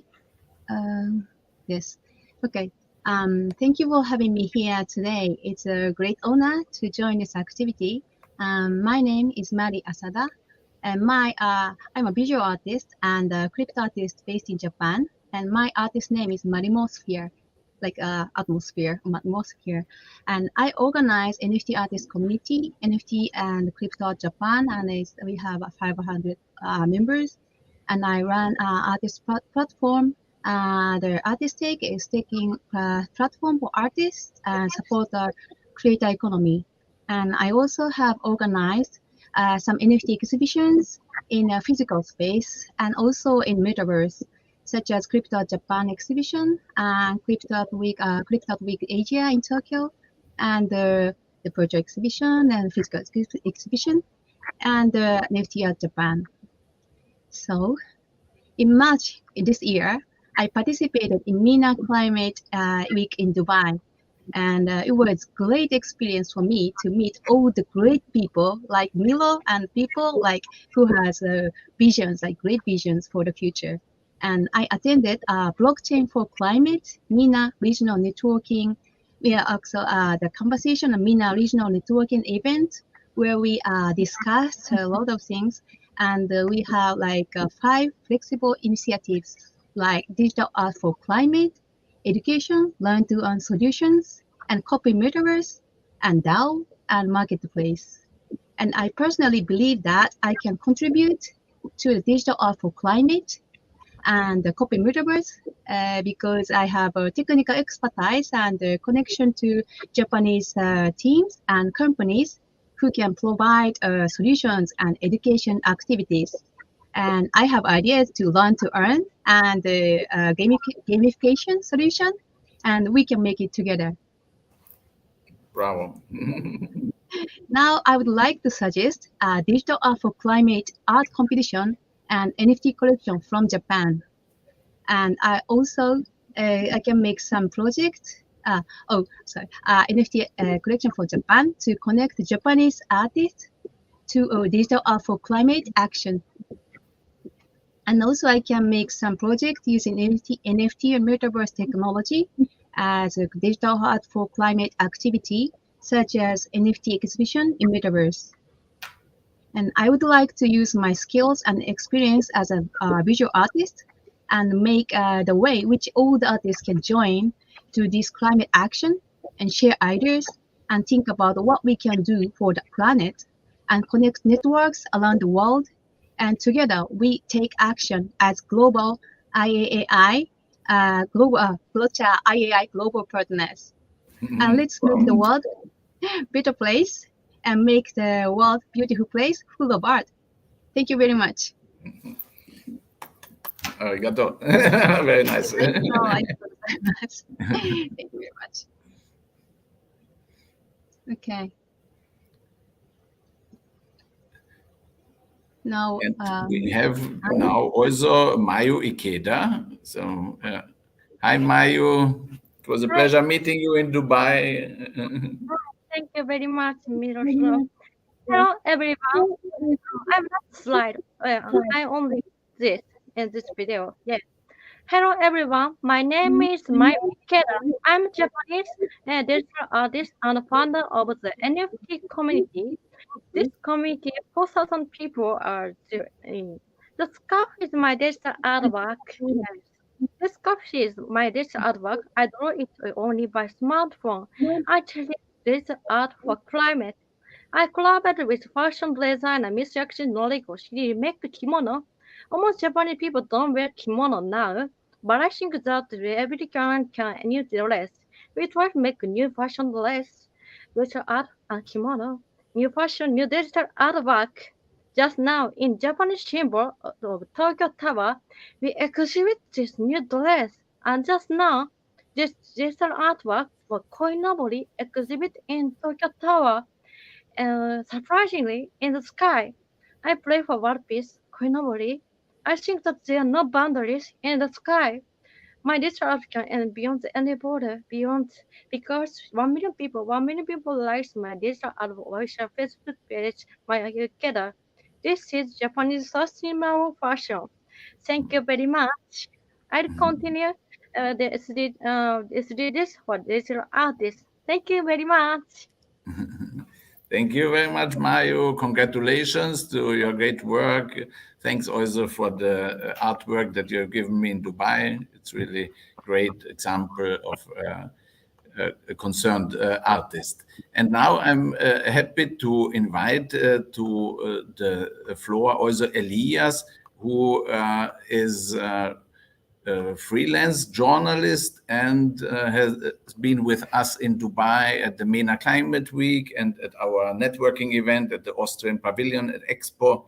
And there we have developed together with young people some ideas. You have led the discussion there, so please share your idea on how there could be a collaborative digital art-based resource mobilization accomplished. Hi, Miroslav. Yeah, thanks for bringing me onto this call. It's obviously an honor to do so. So many very interesting young artists here. I don't have any kind of slide or anything like that, so I'll keep it short. But what we discussed at MENA Climate Week in Dubai and at the Austria Pavilion was an idea to basically meet some of our goals that we have as an organization, and those goals being to get a large amount of media publicity on a global scale, a lot of attention, also raise a significant amount of money and funding from various sources that could also be perpetual in nature, and as well as actually forming long-term relationships with a lot of climate-focused youth at the early stages, where those relationships can then develop over time, as well as young artists, and help them get started on their artistic journey. So the idea here is that if we were to create an NFT project that's sponsored or promoted, I should say, by the UN or one of these types of organizations, it could be such that there's, let's say, 1,000 or 10,000 young people who each submit NFTs with an environmental theme. And once these NFTs with an environmental theme are submitted, we could form them into a collection. That collection could then be titled as something like a UN Climate Goals collection by young people, which could then be minted by investors, organizations, all kinds of things like that. That would, create the minting process would bring in significant profits. It could be programmed in such a way that subsequent sales generate perpetual income in the form of commissions or royalties, I should say, and it would inspire those children to basically put out their vision of environmental goals into the kind of public consciousness of decision makers and so on. So this was just generally an idea that we could put together as an organization. It could be done in conjunction with some of you, so on and so forth. Excellent. Yeah, thanks for these great suggestions on how we can build a movement with these tools that we have and these concepts that we have.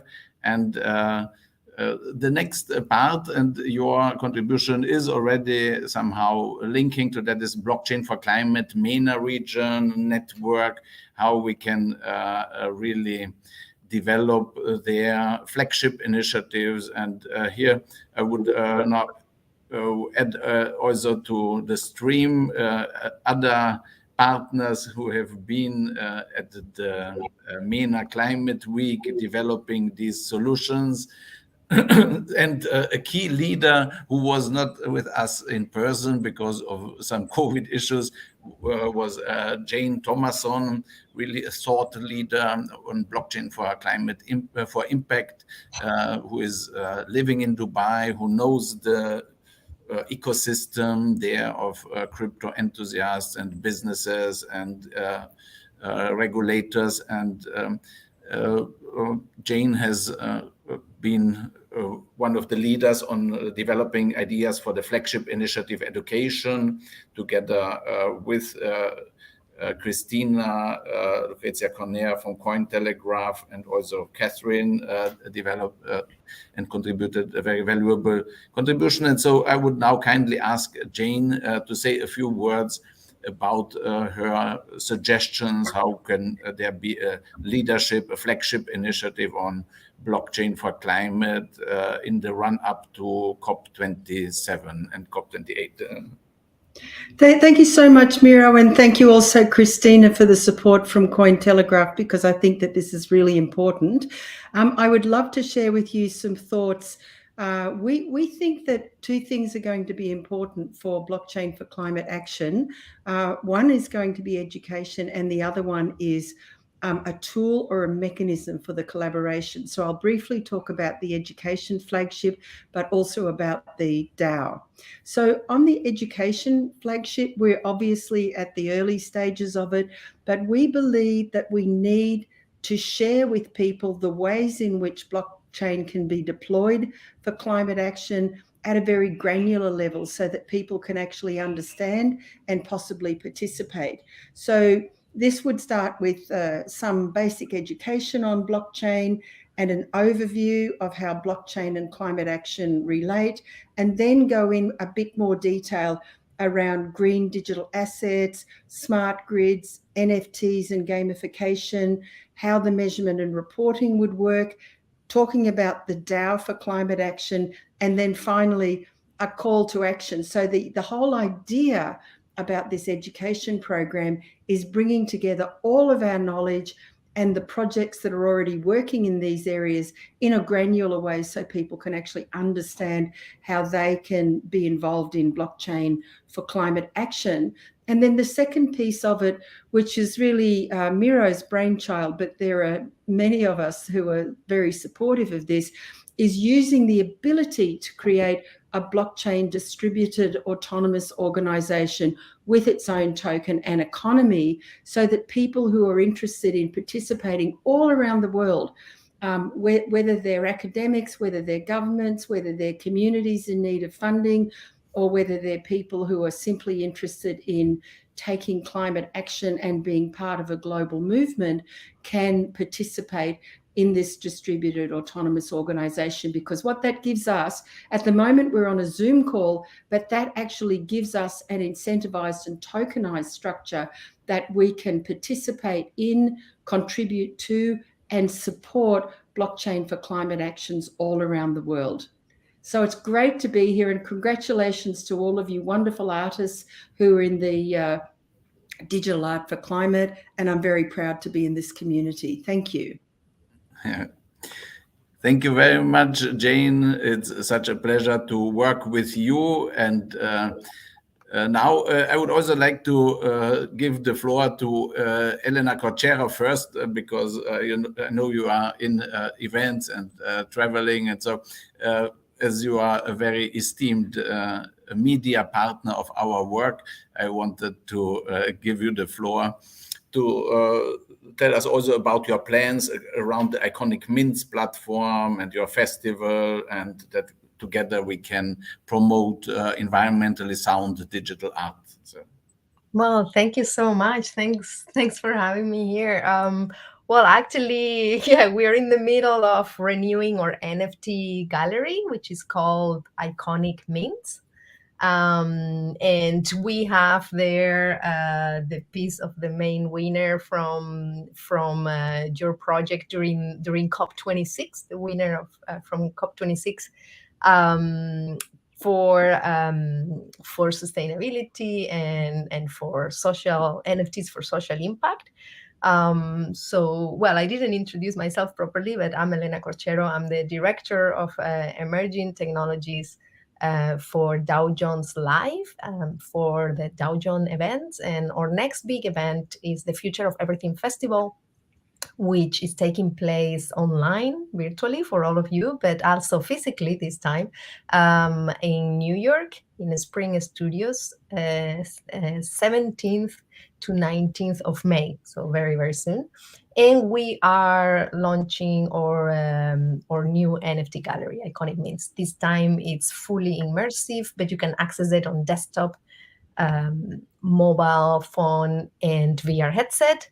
And it has over 20 pieces, different NFTs on different industries, including NFTs that are about questioning the impact of blockchain and NFTs into the environment.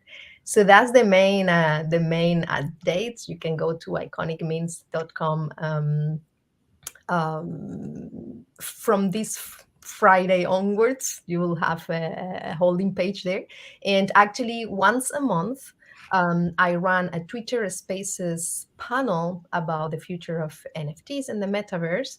And the next one is this Friday. So this Friday, 6th of May, at Wall Street Journal plus Twitter. So that is WSJ plus PLUS Twitter account, 11 a.m. New York time, 4 p.m. London time. I will run a panel this time about the psychology of digital ownership. So we're going to discuss, how this growth on owning things digitally, from virtual land, virtual real estate, to NFTs and so on, and what's happening psychologically to these collectors and the impact for the environment and so on this Friday. Thank you very much, Elena. Very pleased to support this project. Right now we have just one piece in our gallery. We hope to obviously continue conversations on how we're going to showcase these NFTs in the future, have more conversations on Twitter Spaces and other panel opportunities with the Wall Street Journal and so on. Yeah, it was great having you on our delegation to COP26 and to have this cooperation. It's really we need people to become aware of the potentials of the technology, but also of the environmental responsibility of those who are using this kind of solutions, so that we choose the right ones and don't add harm to our environment. And congratulations for your leadership also on this topic. And now I'm happy to give the floor to Tadej Slapnik from Hashnet, Slovenia, colleague and friend since years, who has also been in Dubai and has great initiatives about how we can make the UNFCCC process, these global climate conferences, more inclusive through digital technologies, through metaverse approaches. And Tadej, the floor is yours. Thank you, Miroslav. Hello to everybody. Can I share the screen? Yes. Yeah, okay. Yes, as Miroslav, you mentioned, we were in the same time in Dubai, because in that time, before the climate change week, MENA Climate Change Week, we actually launched the platform Distriverse in the World Metaverse Conference, also held in Dubai, where we are trying to develop the one-stop shop or one entry point to enter thousands of metaverse, as you know, that are appearing. And not just that, we are really trying to connect them, enable various organizations, companies to enter and also to collaborate in this framework.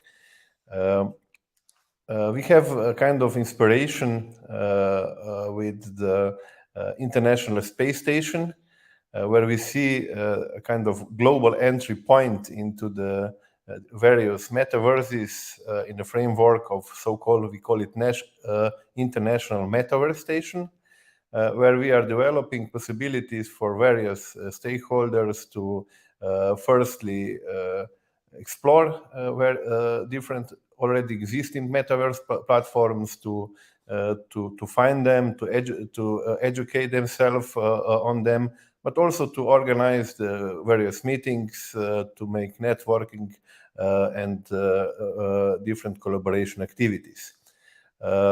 Beside that, of course, we are helping to introduce these new possibilities to various stakeholders, like companies, like NGOs, like academia. Of course, also enabling them to test the solutions and to join the initiative, which is really open and inclusive.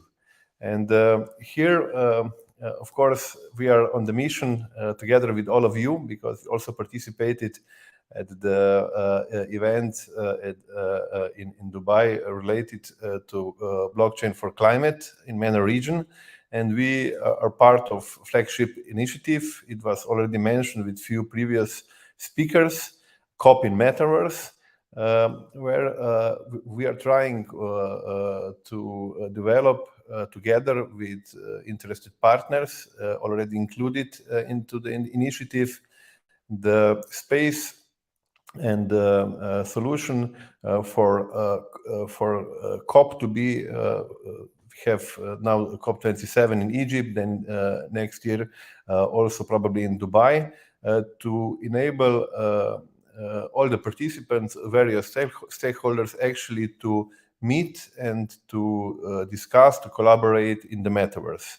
What we are trying to do already in following months is the first kind of COP microverse, where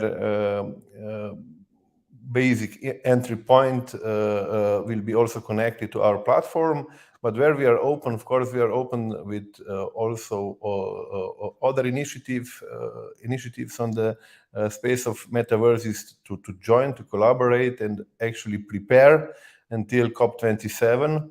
Already working distributed metaverse COP, metaverse, we call it also MetaCOP, in order that we will firstly enable a lot of participants from all over the world that cannot travel to Egypt to be physically, of course, in the virtual space presented on it, to collaborate, to prepare various actions together, but also to offer either international organizations, either governments, either companies to present themselves and be visible in COP27 and also in all following COPs. Actually, we are trying all together to build many worlds and, of course, one big community.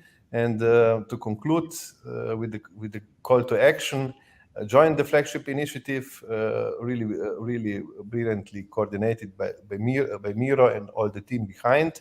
Participate in the development of the future MetaCOP. Of course, become active member of UN Climate Change Conference 2025 community in the metaverse, and join us with co-deciding and co-creating the future MetaCOP.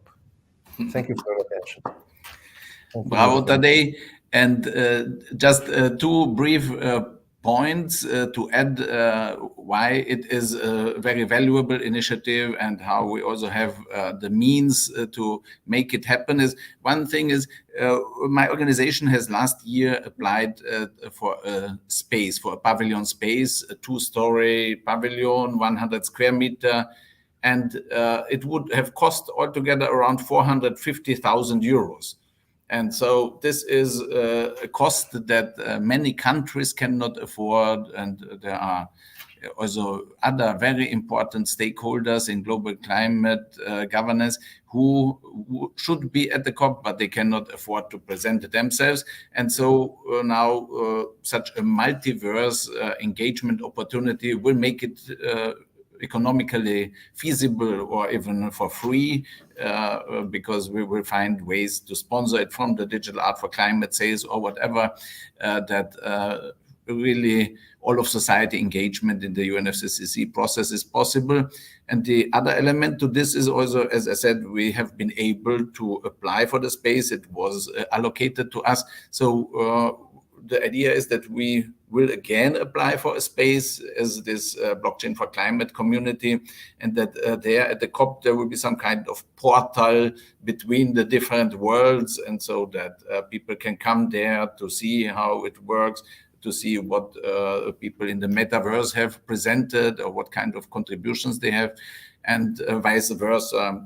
So this makes very much more sense if there's really a real interface at the COP, and through our institutions we have the power to do so.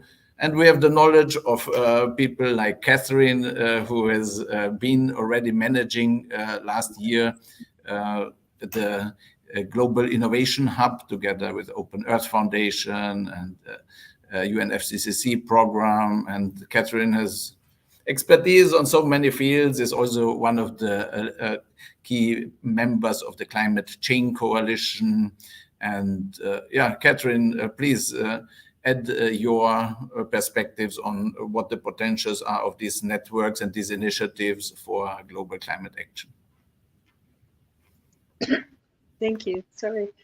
Yes, thank you, Miroslav. And again, thanks for your leadership. And it's really nice to be back in touch with so many people that we met at COP and also at the MENA Climate Week. So I just wanted to highlight a few things. You know, I've been working on climate and sustainable development for over 30 years. I come from a Northern Ontario community, which is this juxtaposition of steel plants, and pulp and paper, environmental catastrophe surrounded by incredible beauty in nature and indigenous communities, which is part of my heritage too. And so this has, you know, been my roots going forward. And what I've struggled with in the last 30 years as I became a diplomat and worked on climate globally and then on innovation here in the EU was that lack of connection to those local, to my roots, to those local communities. And what I'm seeing happening now is that incredible, wonderful bridge that we're being able to make. So I wanted to say that, you know, I've worked with the EIT Climate Kick. It's the Europe's largest innovation initiative, and actually global is the largest global innovation initiative. The Green Digital Finance Alliance, which was set up by Ant Financial, you know, and Ant Forest, and the UNEP, the World Bank, the UN Secretary General's Task Force on Digital Financing of the SDGs, and the UN Dialogue on Big Tech and Governance. And right now, what I'm seeing is convergence of silos. We had, you know, a lot of initiatives coming out of the financial sector, a lot of initiatives, you know, the Climate Change Coalition and its leadership on blockchain and emerging tech for climate, working on the World Bank's carbon markets pilot, and right now with Open Earth and its nested climate accounting. That's where things started to merge, was using NFTs and a global community of artists and impact experts to do carbon drop with Beeple and Refik Anadol. And we managed to hit the mark really well in terms of timing right after the Christie's auction. And that was a great way to fundraise, but it's not something that's predictable. To me, what's really important here is the other capacities, not just on fundraising. It's about that connectivity. So we were really fortunate at Open Earth, but to me, I had to go further than that and think about the other capacities. And that's why working with you on digital art for climate, with the Social Alpha Foundation, and now with the Digital Economist, trying to merge again all of those parameters. So with the Digital Economist, which is something that came out of the World Economic Forum and is a global alliance of researchers and experts, we're actually working with the Algorand Foundation on its DAO governance. So we have a grant to actually do that, and that will be shared with the broader community. I think that's a really important element of what we're doing here. And then also just seeing some of the other initiatives that we want to connect with, the NFT Impact Alliance, which has been led by Joe Pan at Project Art. I've been invited to join the advisory group, and I think we're going to be able to really launch into, again, some of the key elements there. And upcoming MENA Sustainable Digital Finance Leadership Program is now launching, and that includes a few of the stakeholders here. And people are asking, well, what does sustainable digital finance have to do with climate and DAOs and NFTs? But to me, it is about crossing these sectoral thinking. And for digital finance and for investors, there are multiple layers. So we can have, old school investors who want to learn about these new emerging technologies and capacities and the capacity for investments. At the same time, we have, an incredible generation of young technologists and innovators who will benefit, I think, from that legacy knowledge and understanding of the incredible challenges we've faced over 30 years. Some of the data elements, the monitoring, reporting, and verification that Jane was talking about, that's something that is so important to understanding how impact can and will actually take place. And on top of that, layering Indigenous knowledge and whatnot is really important. So I leave you with I've written 2 pieces on NFTs on Web3 about the capacities and risks, and also setting the record straight on climate. And I leave that for the community to use. I talk about addressing 3 crucial challenges to overcome and unleash NFT's potential. So addressing the energy consumption of the process, and distancing ourselves from this carbon tunnel vision effect. And to me, the most important is addressing what I call the 4 Gs of the digital divide: the generational, gender, geographic, and groups of stakeholders. We are able to bridge so much with this type of technology and initiatives, and also with the leadership of people here on this call today. So thank you very much. Thank you very much, Catherine, for these systemic observations and for your leadership in the field. It's a pleasure working with you. And we have now Dauda from Nigeria on the agenda and on the stream also. Dauda, please tell us what your perspectives are. You have done also research on these kind of topics, and we are happy to have you with us. Please. Well, thank you, everyone. A huge thank you to Miroslav for inviting me to this discussion. This is actually my first of its kind to be invited to an international discussion like this. And I am Dara Suleiman Abiola. I'm a Nigerian with over 7 years of experience in the blockchain and crypto industry. And as one of the panelists, I'll be talking about leveraging blockchain for sustainable development from an African perspective. Because could you come closer to the microphone, please? The audio is not perfect. Yeah. Okay. Yeah. Can you hear me now? Yes. Yes. Okay. Like I was saying, I said Africa is full of untapped potentials. And with a population of about 1.2 billion people, with 40% of this population aged 15 years and younger. I think Africa is the continent with the youngest population worldwide. And this population is estimated to reach about 2.5 billion by 2050. And it actually presents a huge opportunity for us as Africans to tap into in our quest for just transitions towards a low-carbon future. I mean, a future that supports and accelerates sustainable development. Unfortunately, Africa as a continent has been shortchanged by climate change. And currently, I think as a continent, we shouldn't be shortchanged by poor innovation. As goal 17 of the SDG, it has like an innovation is an important driver of the SDG goals, together with advancing science and technology to ensure a life of dignity for everyone on a healthy and a clean planet. Ladies and gentlemen, over the next few years, I think progress in science, progress in technology and innovation will be critical to deliver on all the SDGs, from food security to poverty eradication, from agriculture to climate change, water and sanitation. Africa, as we all know, is at an inflection point. And in curbing the continental challenges related to climate change and sustainability, one thing is certain and it's obvious, and it is that the continent will only succeed if we create an environment of open inquiry, an environment that is built upon innovation. And one of such innovations is blockchain. With my experience for the past 7 years in the blockchain industry, I think the climate crisis, it has given rise to disruptive discussions that require the use of disruptive technologies like blockchain. Today, climate change is throwing up its poisonous arrows on our economies and livelihoods. For instance, we've had several cases of tropical cyclone Idai and Ekenit sweeping several economies in Zimbabwe, some in Malawi, and others in Mozambique. And apart from more than $2 billion losses, we recorded about 800 lives.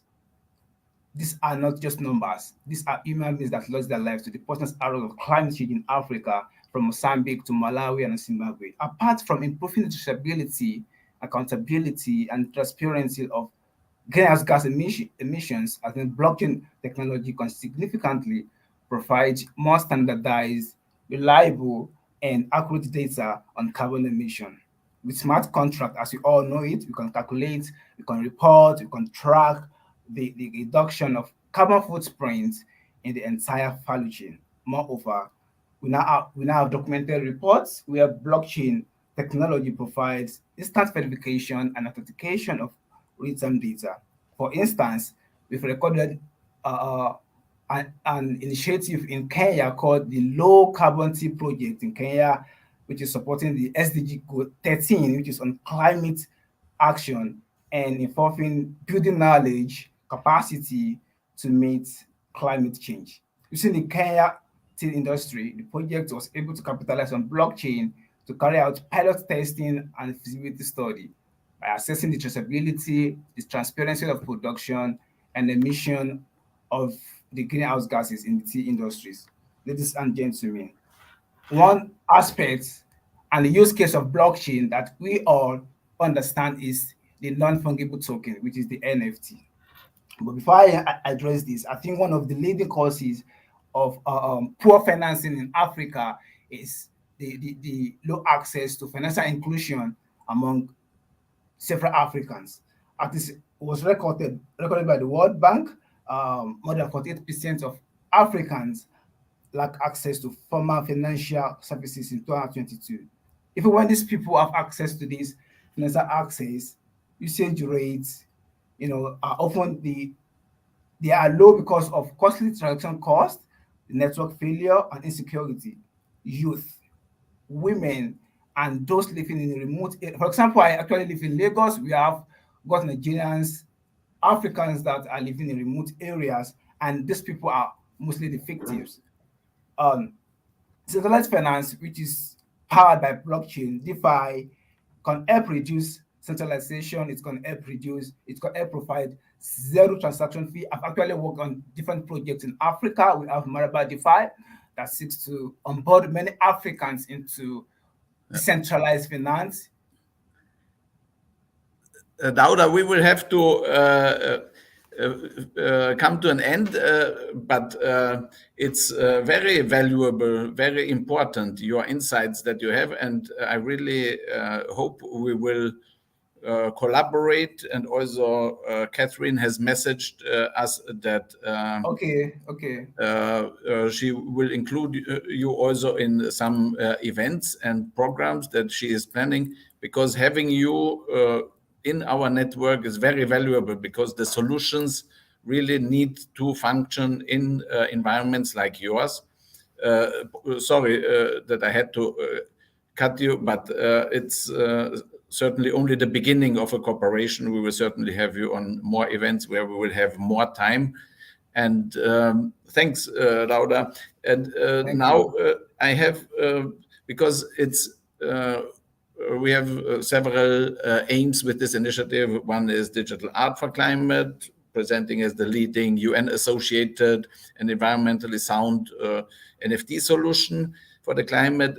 The second one is the MENA Blockchain4Climate initiative. And we have another component, the presentation of the United Citizens Organization, DAO, and I have here a video from Romy Sumaria, who has helped to structure our thinking around how a DAO could look like, that would complement the shortcomings of the existing UN structures and really connect everyone from the non-state actors world with global goals and global resources. And this is something that I would like to show and screen here at the end of today's event. Let me share the video. Here is a video file. It was quite a big one, so I couldn't pre-upload it. So here we are, Romy Maria from the Oblique Life, talking about the UCO, United Citizens Organization DAO. Hello, my name is Romy Samaria. I'm the founder and CEO of the Oblique Life, and it's an absolute pleasure to be here to present United Citizens Organization, a very important part of the Glotcher family.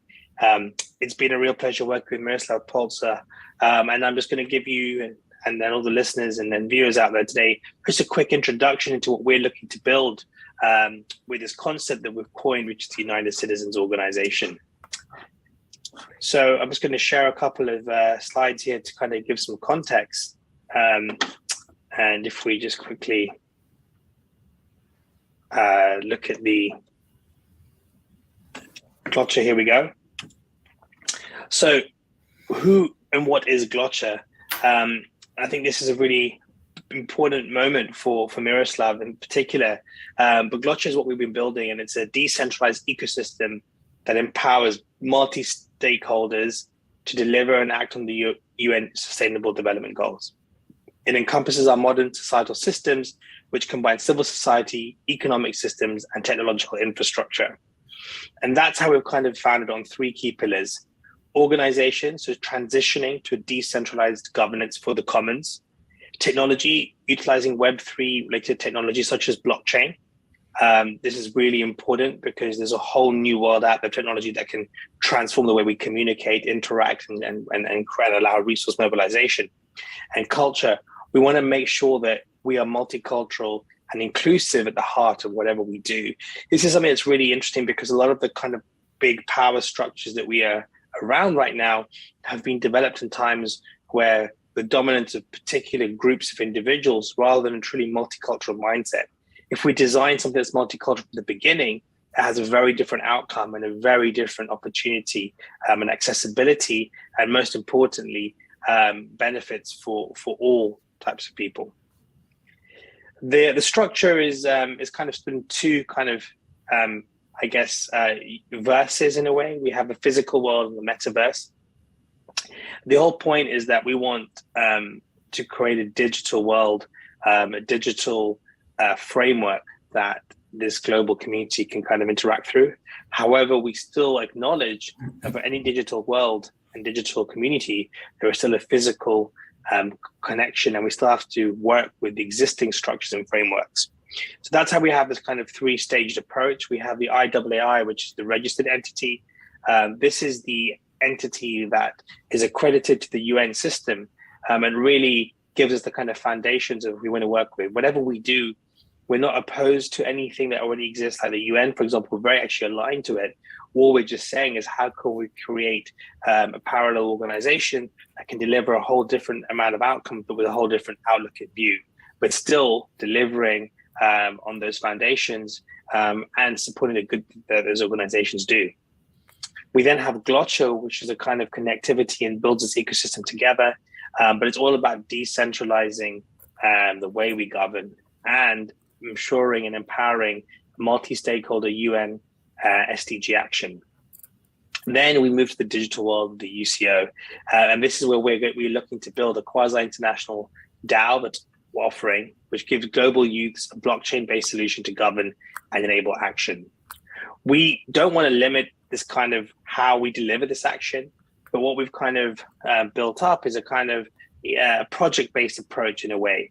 The idea is that different stakeholders can bring together different projects that deliver a specific part of this kind of empowering and UN SDG action.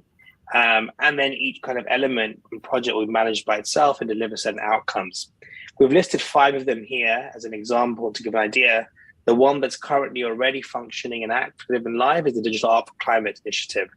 This is effectively a multidisciplinary gallery that gives climate conscious artists a chance and a platform to create and trade digital assets while raising awareness for climate action.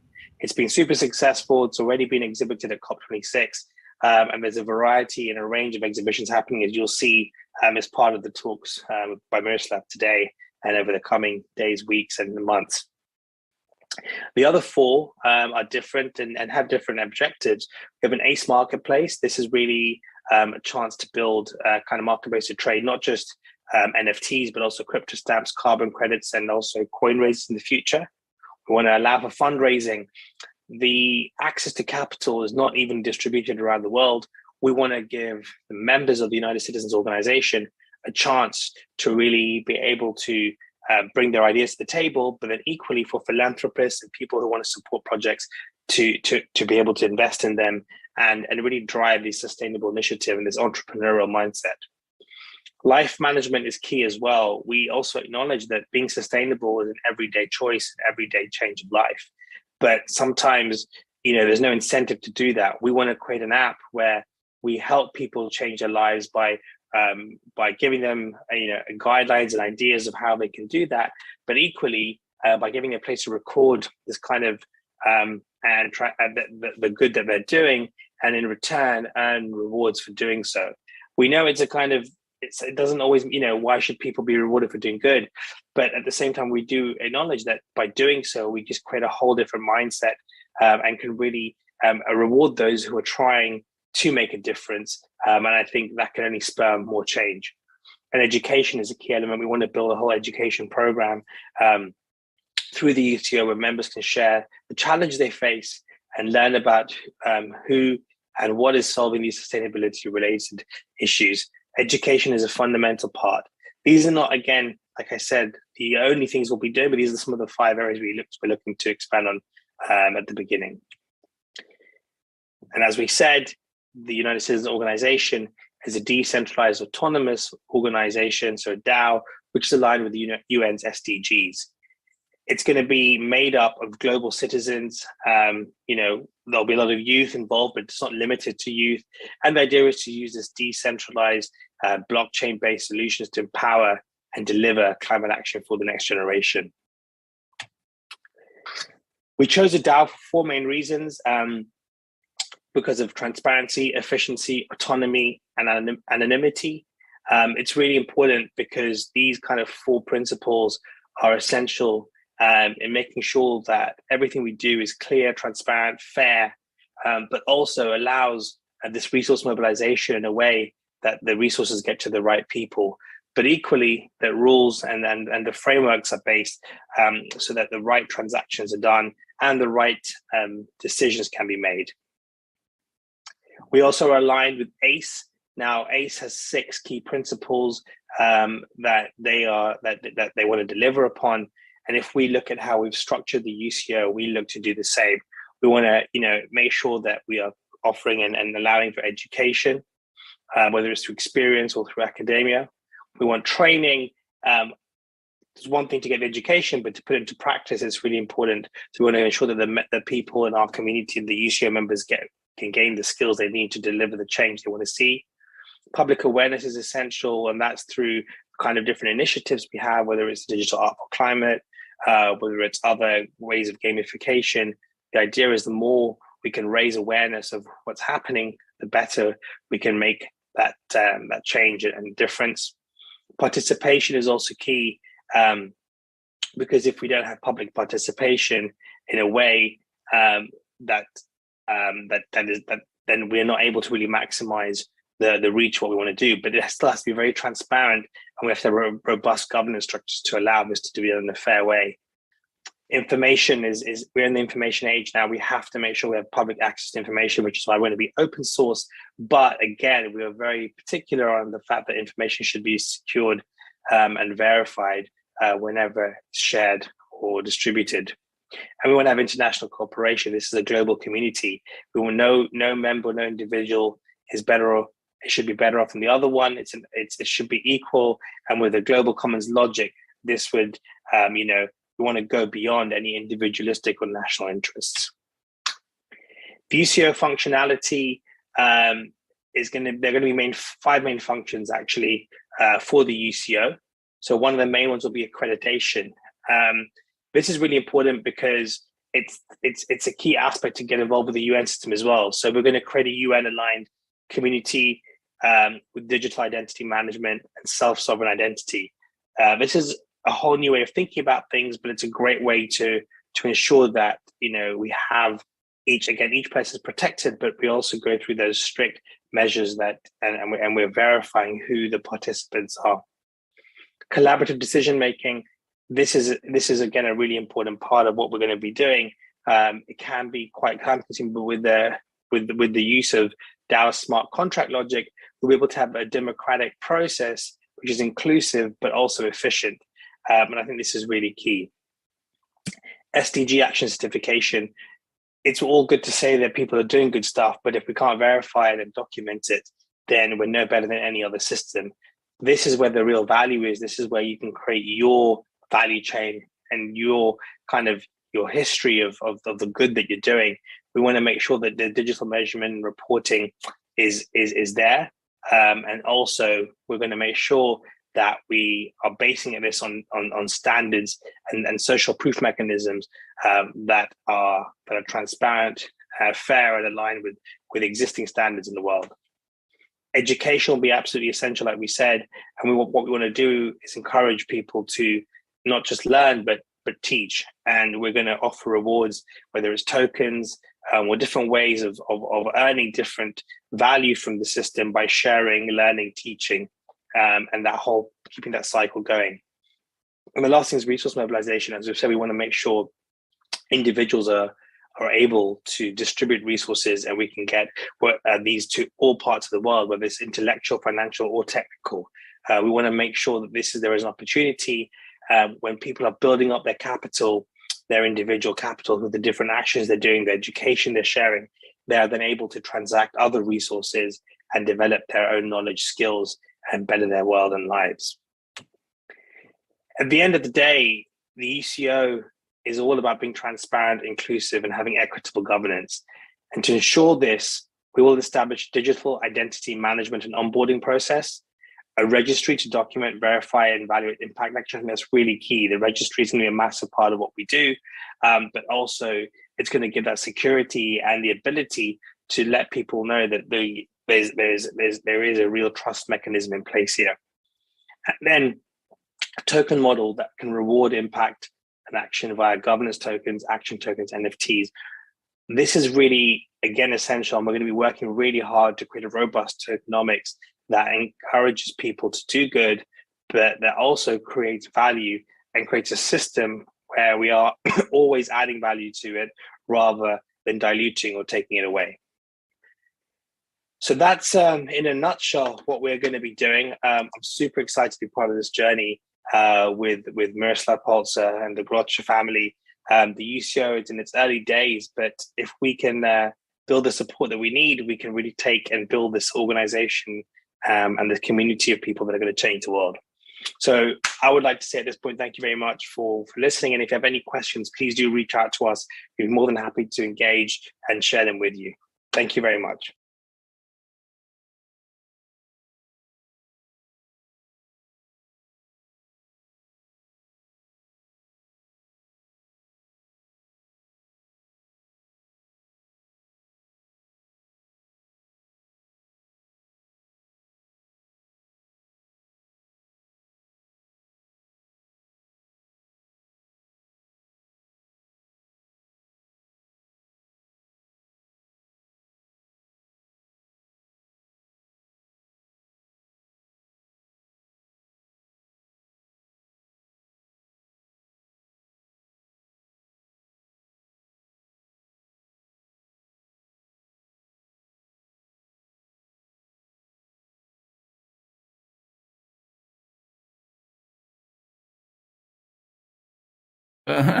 Yeah, so again, muted the third time, I think. So just wanted to say that this governance innovation DAO that Romy has helped to structure and to prepare, this is really the game changer. Otherwise, we would be just an initiative, but with this governance innovation, using DAO tools to bring everyone together, to organize resources, to have public participation in decision making. With this, we are convinced that we are the future of the United Nations system, and it was great to be here. And talking about future, I'm happy also to present to you Ali Mustafa, our friend and colleague, who was for many years the Glotcha youth delegate at the United Nations Department for Global Communications program, and now is a very experienced youth, senior youth, and you have a pool and a network of tens of thousands of young people that you are connecting with, and this we are working together on making our solutions, our resources to benefit these IYC youth. Please, a few words from you. Thank you, Miro, and thank you everyone for joining online for this all-important event on the technology and especially the blockchain, that the thing that's going in the world. So as Miro explained, that I am associated with IAI Glotcha in the capacity of representative to the United Nations. I've been previously the youth representative to the United Nations Department of Global Communications, and using all our expertise and using all our networks, we created International Youth Conference, and through that we are connected with tens of thousands of young people from all around the world. And most important part is that they all are from the global south. 90% of the young people that we work are from the global south, and this concept is pretty new for them, the blockchain technology, the metaverse, and using blockchain technology to get the sustainable development goals. And I think this is very important. The population, the young people that you're working with in global south, and this topic is really important for them, because I think they're not much aware, and when they're not much aware, so we can build their capacity in this topic way more than other people can. And we are really trying to connect all other young people around the world, and using the blockchain to try to explain them the concept of the blockchain technology and how it can be used, most importantly, for sustainable development goals and climate actions, and how blockchain technology can change the dynamics of development in their community itself, where they are very much economically disadvantaged, especially in parts of Africa and southern part of the Asia. So that's an effort that we're trying to do with the help of Glotcha and Miro's expertise in blockchain and technology, and especially in climate action. We're really hoping that we, using this platform and International Youth Conference, and with the help of United Nations Department of Global Communications, we might be able to do something like that in coming versions of IYC. Thank you. Thank you very much, Ali. And talking about the future and programs, how to bring it to young people, I would like to again say thanks to AFS intercultural programs. They really are very powerful, and they have really a huge network, and the Youth Assembly will be also an opportunity to bring everybody together. IYC, UN Habitat, who also had programs here at AFS headquarters in New York.